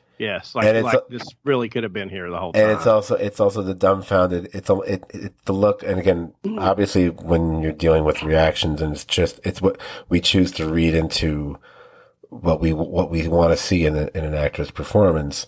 What I'm reading into it, and I think most is it's the not just the revelation of it. It's the how could I have been so stupid nature of it, because it's as we've been waiting all this time, it's been under your nose the whole time. And he could have just as easily had a quick flashback of the scene with Asac Merkert talking about Gus Fring and how he was right there and rings a bell. Only a lot worse, because he spent a hell of a lot more time with Walt than dude ever spent with Fring. Now, of course, this what I was saying earlier about the if only is one of those things. Hey, if Hank doesn't have to go to the bathroom and he never sees that book, then Breaking Bad ends with a happily ever after. Everything's fine. It's all because he finds that fucking. It's all because he couldn't see. I always wait to go home. Just saying. Just saying. So you'd be a terrible DEA agent, right? But I'd be a great friend to Walt. Yeah. Number 16 on my list, apparently, and I'm surprised it's not higher. I gotta redo that list. There is an interesting thing I read in preparation. Apparently, originally, they planned to have a scene where Walt's cancer was in remission in this episode, and they took it out. And I think that article was based upon something Peter Gould said in the Breaking Bad Insider podcast, Dan. I don't know if you remember that from back then, but originally they were going to have a scene saying it was in remission, but the writers thought they wanted to leave it ambiguous. And I think, like you were saying earlier, Scott, keeping it ambiguous keeps a little more compassion on Walt's side. If they'd have said he was in remission, I think in a way that would have almost made hating Walter easier. And obviously they go down the road later in later episodes, and you see they address it as if he has cancer. But had they put in that scene, I think it might have made people hate him sooner and harder. So I thought that was an interesting thing I read. That is an interesting thing you read. I didn't even know he had cancer. What are you talking about? Spoiler. I'll wait till the end of the episode. Should I close the podcast with the poem, or should I do it now? I'll close the podcast. I'll just how I'll do it. Was there anything you guys wanted to touch on with this episode before we go any further? I don't, because I know I did. I'm sorry. I know I did. I was a little chatty there. I apologize. I don't really apologize. I don't really care. It was good. I had one thing I meant to say earlier that I forgot, and that is when we're talking about about how shitty Walt is, that Walt does take Todd to the car wash, and knowing what Todd has done and seen to introduce him there to your family business where your wife is, that's pretty awful. I mean, I wouldn't want Todd to know where my, proctologist lives, much less, my wife in the car wash. So I kind of forgot that he did that. That happened in this episode. Oh yeah, no, right. It was in the last one when they moved the methylamine and set up the lab for him and Todd to cook at the car wash. Oh, okay. Gotcha. Well, it's Todd. There's nothing. God. There's nothing. There's no good. There's no good that comes with a guy named Todd. Anyway. So that's it. That's the only other thing. I just meant to say that earlier. Okay. Excellent. Glad I asked. Dan, anything from you, or do you want to go into what you've been watching as of late? I think we're good. I think we got it covered. I think we got it covered too. I'm looking. We just passed about the 2.5 hour point, so thought we might take a few minutes each to talk about go into a little bit of other TV talk, a lot of stuff we've been watching or have watched recently, just so we have one more little segment for folks here. Not nearly as long as the last one, but still be something I think you guys can look forward to hearing about. So if we gotta go around the room and see what we've watched, and maybe we'll touch on a couple things that we should have talked about in previous podcasts. So Dan, what have you been up to other than Longmire? Yeah, well, I haven't watched Longmire for a bit, even though I finished when it comes to shows taking place in the West, whatever. I finished up 1883, and I've been watching most of the third season of Yellowstone, which are both good. And I watched the first season of Succession and the fourth season of BoJack Horseman, so I've just been plugging through that, as well as the Star Trek shows that are on. Some good, some not. This isn't all in just the last week, though, right? That's a lot. It's pretty much in the last week, yeah. Wow, that isn't that much, What'd you think of the first season of Succession? I liked it. It's a good show. Yeah, there you go. And Bo, I mean, I don't have to ask you. I mean, I'm sure you like him. I'm sure you're sticking with Bo. You like BoJack, because I came this close. I came this close to almost getting a BoJack Horseman T-shirt the other day, and then I decided. No, BoJack. Yeah, it's just like it's just a kind of show, just like 1883, like. was also like a pretty heavy show, so I took a little bit of a break halfway through. But BoJack the same thing too, where like you can only take so much of it before you like end up putting yourself into some kind of downward spiral too. So you gotta pace it out a bit. Yeah, it's one of those. All of a sudden, you'll hit an episode like, "Whoa, okay, maybe I need to take a break." Right? Here today, so Nice, very nice. Wow. Oh, I'm glad I forgot they were watching that. Excellent. Yeah. Best show on Netflix. That's right. It's good. Brian. I guess I know what we're going to talk about. But I've watched two things, and then the two things I've watched, I'll keep it real brief. I watched Euphoria season 2, and I mean it has some really good stuff. The acting of Zendaya as a drug addict is really some dark, deep, compelling stuff. I think there's some stuff, that I'm probably a little old to get or care about, but the acting of her showing a realistic portrayal of, somebody struggling with drug addiction. And there's a guy on there that plays her sponsor that's just wonderful. But that's enjoyable. And I started watching the new Epic show that's got executive produced by the Russo brothers, and Jack Bender did like the first episode. It's the new sort of mystery box show that has Harold Perrineau as a sheriff in this town. And I started watching it. I've watched a couple episodes. I think it's pretty cool so far. It's not, it's not the most amazing thing I've ever seen, but it's got an interesting premise and does sort of have the questions about what's going on and what's happening. And I've enjoyed it through a couple episodes. So I actually signed up for the Epic's trial, and I'm going to catch up and watch the rest. And I think the newest episode comes out tomorrow. So I've watched that, and so far I've enjoyed it. Is it called From? Is that what it's called? Yep. Yep. Just FROM, which if you watch the show, I think you understand why. But I probably was a stylistic choice because it's also a 4-letter word, and a lot of the people that worked on Lost work on it. Well, Harold Perrineau has it in his contract that he can't work on any show that's more than 4 letters. So it's just a thing. And his kid has to have 4 letters. Walter White? No. No, not white at all. Anyway. Cancel. So I think what have you been watching? What have I been watching?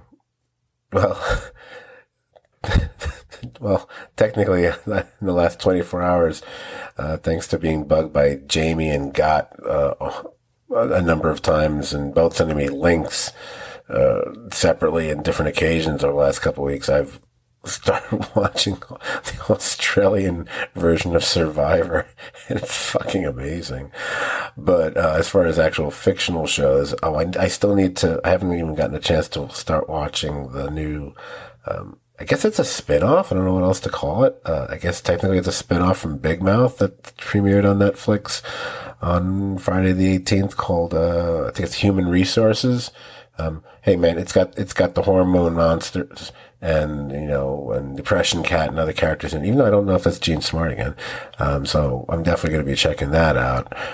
I feel like the things I was going to talk about here, well, there's something that me and you still haven't discussed as of yet, and I feel a little guilty only giving it a few minutes, but, a few minutes is better than none. We can talk about that first, and then I'll talk about the other show after. We have not gotten a chance to address the final few episodes of Peacemaker. And obviously, since we're already, 2 hours and 35, 38, whatever minutes into this podcast, we're obviously don't have a lot of time to talk about it. I'll start off by I'll just gonna say a couple things off the top of my head, then you can cash in whatever chips you're thinking with those 3 episodes. The shame of it is probably the last few episodes, as good as the first, with an 8 episode season, right? As good as the first 5 episodes are, which we covered in that podcast a while back. The final three might very well be the best of the entire season. They just how they resolve certain situations as far as Peacemaker or Chris's his family situation for one, that's for sure. But the overall, the way they just deal with everything. I mean, there's a certain point when you're watching the show, you're like, how the fuck are they going to tie this all together and finish this season? It seems like it'll need 4 more episodes. Nope. They figure it out and you're totally satisfied by the end of it. Although you are like, I could do with a couple more episodes. I wouldn't mind a 10 or give me one of those idiotic Netflix, now Disney Plus, length series of, back in the day. I wouldn't mind 13 episodes of Peacemaker. I'll also, and one more thing I'll say before I toss the ball onto your side of the court so you can bounce a few ideas here. Eagly steals the final chunk of the season anyway.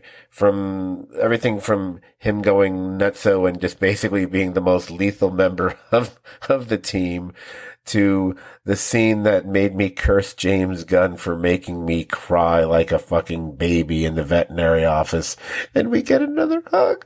It's just when they're all walking in slow-mo like Reservoir Dogs style and the eagle's not flying, he's walking too, and it looks ridiculous and it's beautiful at the same time. I love Eagly so much. So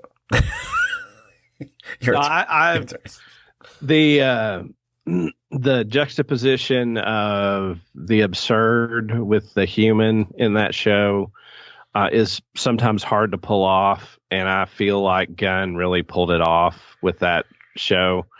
I was very pleased to see that DC let him go further afield than probably they've let people with other properties, and maybe that's because Peacemaker's, not one of the top of the line characters. But even, the show was popular enough that even at the end, we actually got cameos from real DC actors who'd been in prior properties. And there were some, a really good joke that you and I know laughed about. If you haven't watched it, it's colorful, it's emotional, it's profane, it's violent. But I mean, I think the 2 things I took away from it, I love the cast. The chemistry of the cast was amazing. But James Gunn's casting killed it. And John Cena was amazing. And the guy that played I liked him, Beardy, Steve Agee. I love Steve Agee. But I'm thinking of Vigilante.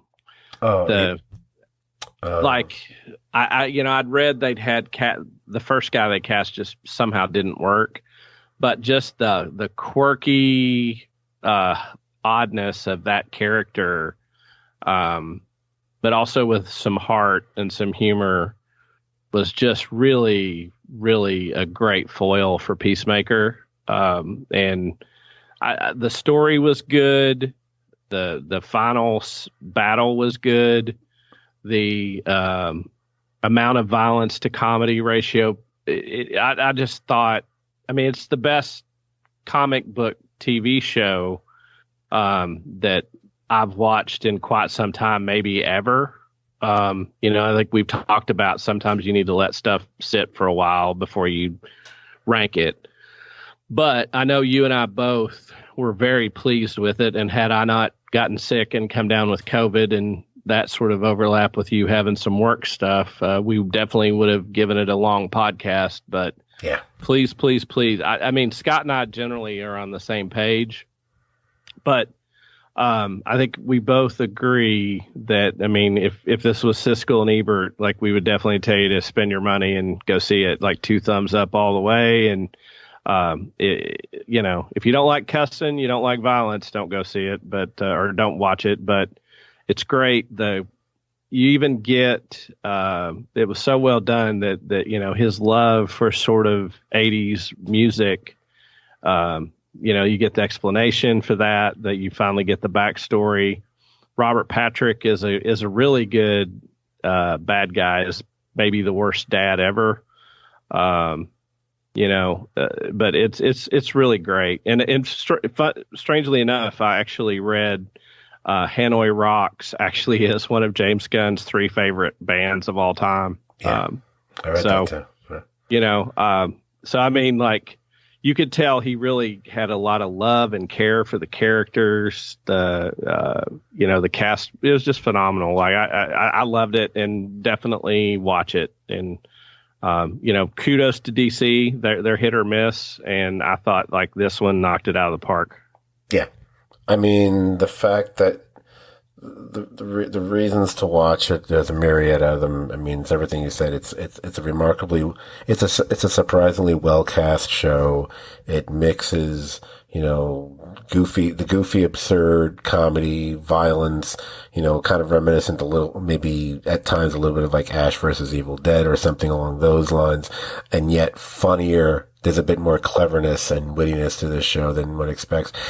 And on top of all those things that are all happening, practically, no, I'm going to say every character, I mean, at least of the positive characters, has at least one major moment or scene where it's like, wow, they really gave them, something, a moment to shine here. Something that really just hits you as, something powerful, and some stuff you don't expect. There are things, you get payoffs to things in the final episode that you're not expecting to get.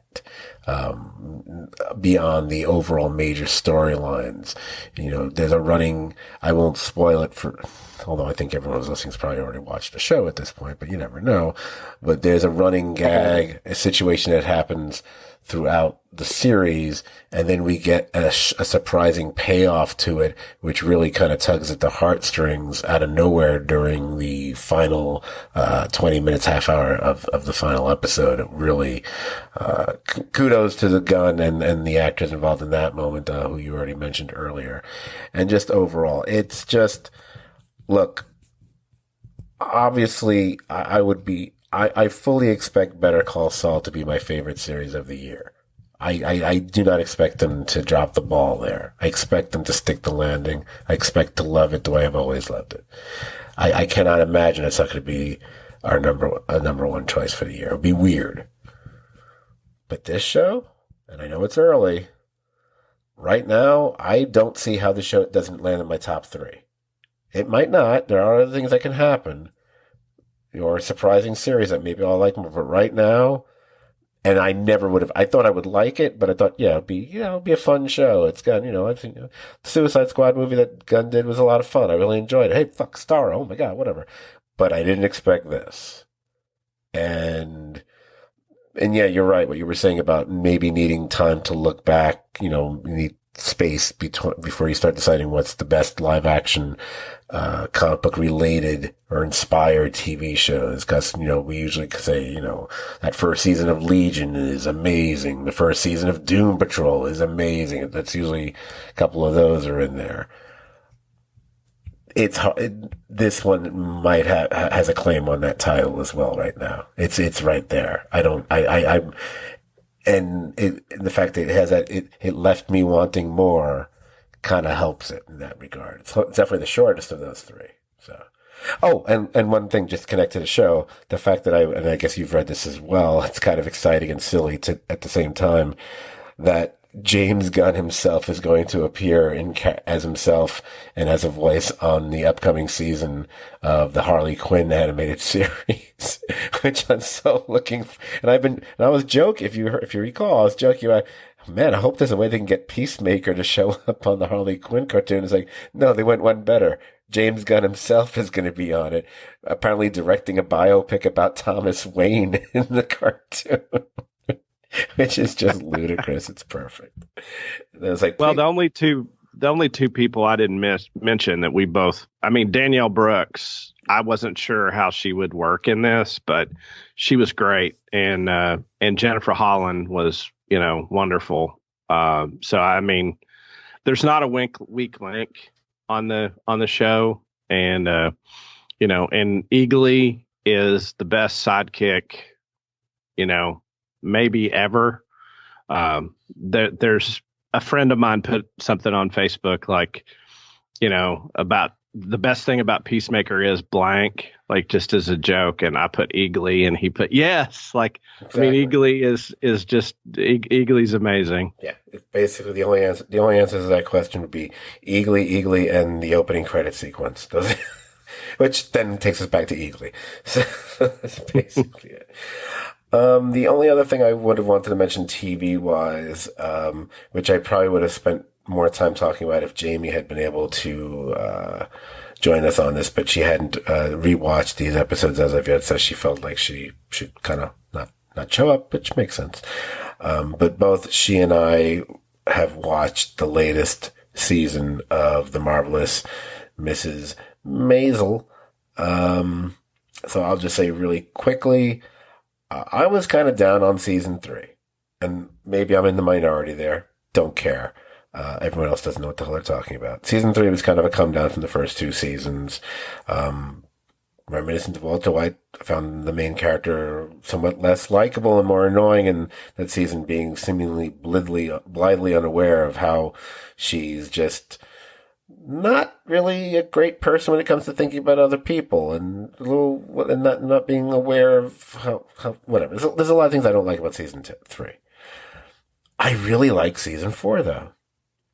And much like what we just said about Peacemaker, it did that thing where when I was at the last episode, like, wait, that's the last episode? That's it? I need 2 more, maybe 4 more. Come on. But I liked her more, for the most part. I liked her more as a character. I thought they used other characters on the show better than they have. I still feel like they're kind of sort of floundering a little with how they really want to use her, the Tony Shalhoub character, her dad. There's something slightly preposterous about how his employment has changed so drastically over the last few seasons. I'm not sure how you go from being an accredited, highly regarded professor of mathematics to reviewing musicals for the Village Voice in 1960. And I forget there was something weird in between the two. I can't remember what it was right now because I tried to blot out season 3.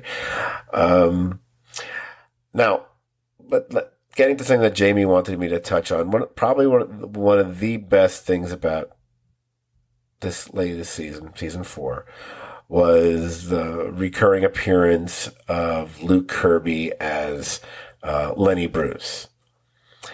And I'm not going to say most viewers, but many viewers, especially if they've bothered to go online for a few minutes, if they don't know this, if they didn't know ahead of time. I'm very keenly aware of the life and times of Lenny Bruce and what ends up happening to him and whatever.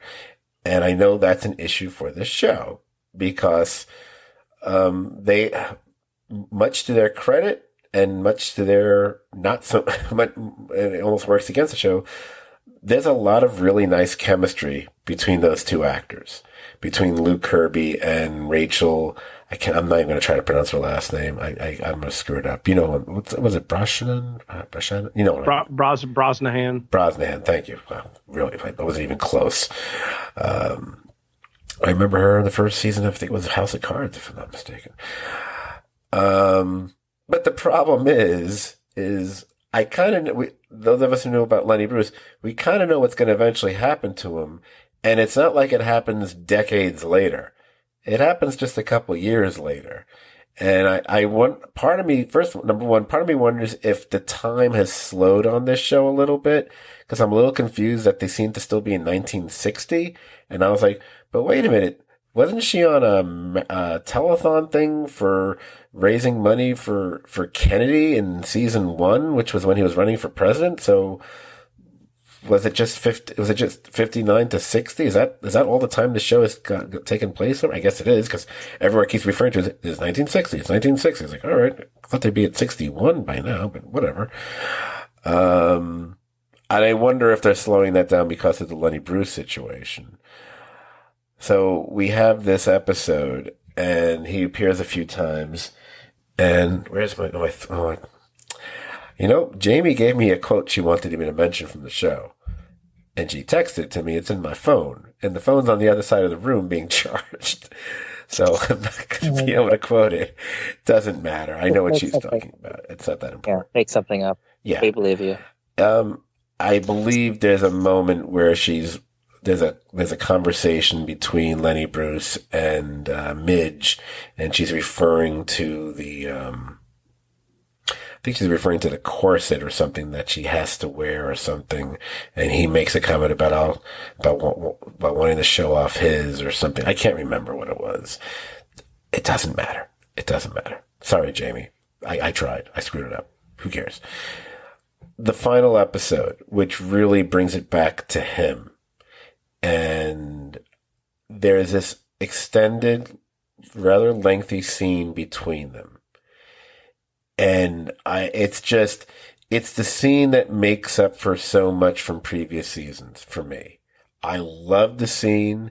I love what he says to her, because this is a character I've been needing someone to slap some sense into. Not literally, but because she's not listening to Susan.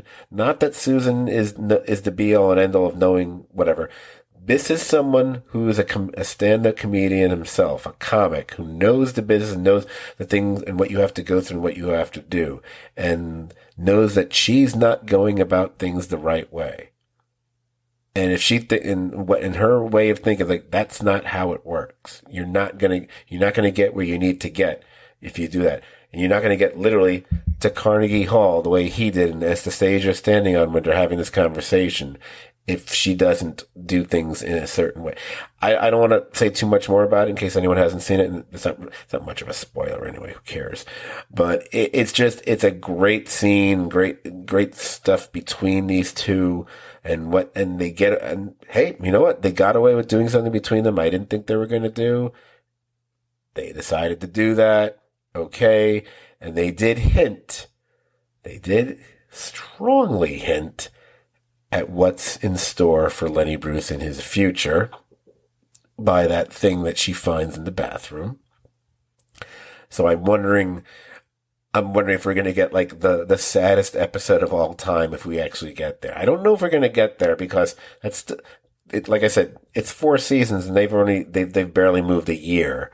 And I think, I don't have it in front of me, I think it's a couple years away for him. So maybe they're just never going to get to that. I don't know if they're going to do a time jump on the show. I don't know if they want to bum everybody out. I will say one of the best episodes of the season that made me kind of go, wow, I really love the show after all, is when they really spent most of an episode almost as a tribute to an actor who actually passed away, who was on the show, who was the character who owned the Gaslight cafe where they would play. Is that what it's called? Gaslight? Can't remember. That actor actually passed away unexpectedly, and they kind of built the episode around that. And it was, I had tears. I had many tears. That was a great episode. But if they get to the Lenny Bruce one, that's going to be worse. So we'll see. But a really great season. Highly recommended. It's 8 episodes. It goes by like that. It's a lot of fun. It's a good one. It restored my faith in the show, even though I still think we need a lot less Joel on it, but whatever. I like his girlfriend, so I guess it makes up for it. So there you go. The way you were not. Good job, Jamie. Do you watch the show? I do. I haven't watched season 4 yet. Oh, okay. Well, sorry for spoiling. I didn't really spoil it. Anyway, it's not that kind of a show. Have you watched it, Dan? No, I haven't started it at all. I haven't watched shit. No. He's torn because he likes period stuff in that era, but he hates both New York and Jews, so it's kind of like he has to go back and forth. No, I. Oh wait, that's me. I'm sorry. No, that's not me. That's you. Oh, no, that's what you hate about me. Anyway, okay. So yeah. Well, you started out by calling me Hitler, so I guess I got to play the fucking part, don't I? That's right.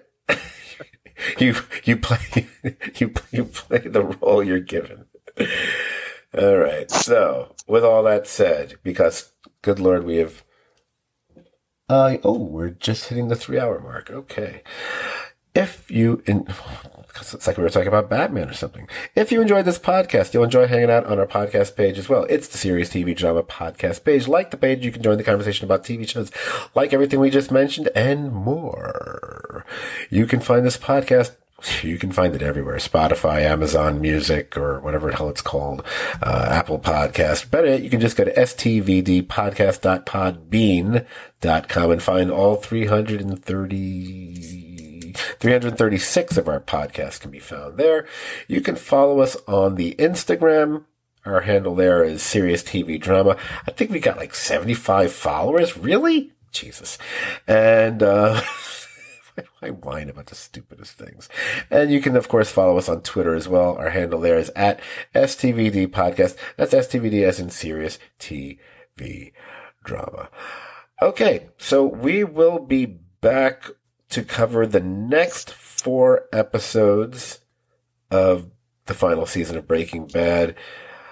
I'm gonna say you guys will probably get that sometime in early April. I think somehow we're trying to schedule it so that you'll get that one then, and then like a few days before Better Call Saul makes its return, we will be able to release the final Breaking Bad podcast. So the timing kind of worked out nicely, or almost nicely. We'll see how it works. I don't know if we're going to be releasing or recording anything else. We've already covered Batman, so I think we're done. Although we could do another Batman podcast. I still have more to say about it. But anyway, I just wanted to thank you guys for joining me joining the entire podcast, I should say. Not me. It's not the me podcast. Here to talk about Breaking Bad. So, Brian, thank you so much for taking time out of your evening to talk. Thank you. Good to see you guys. And Dan, well, you know. Yeah, I know. So, I know you're turning 52 or 53 in the next couple days, maybe tomorrow, because today's. I don't know. I guess it's no. Then I don't know what day it is right now. It's the morning. It's late, but happy birthday. Yes, happy birthday. Younger than God and better looking than God. So there's that. And didn't actually have to say how old I was, but thank you. Well, it's true. I wanted to insult God at least once in this podcast. That's fine. Yeah, I can't disagree. So Brian, should I get all NPR here and do the poem to end the podcast? You should end with the poem. Oh, God help me. All right, since I said I would. Oh, Lordy. It's not like I'm singing, so there you go. Do it like Gregorian chant, please. Fuck off. All right, so I thought it might be fun to end the podcast with that poem by Walt Whitman. That was the title of that episode, Breaking Bad, which was Gliding Over All. So it goes a little something like this.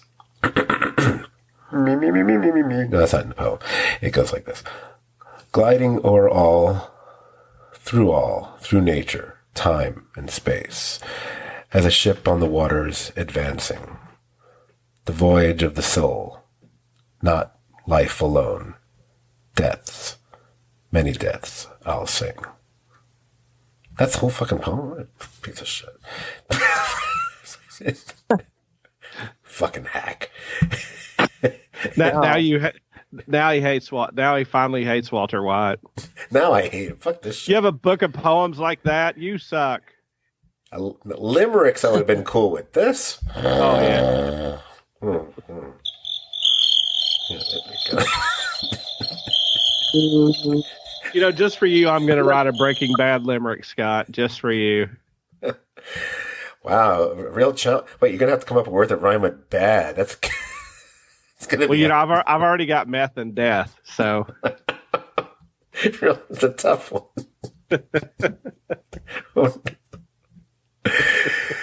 That one's with a man with shenanigans. Anyway, all right. Let me end the podcast, even though...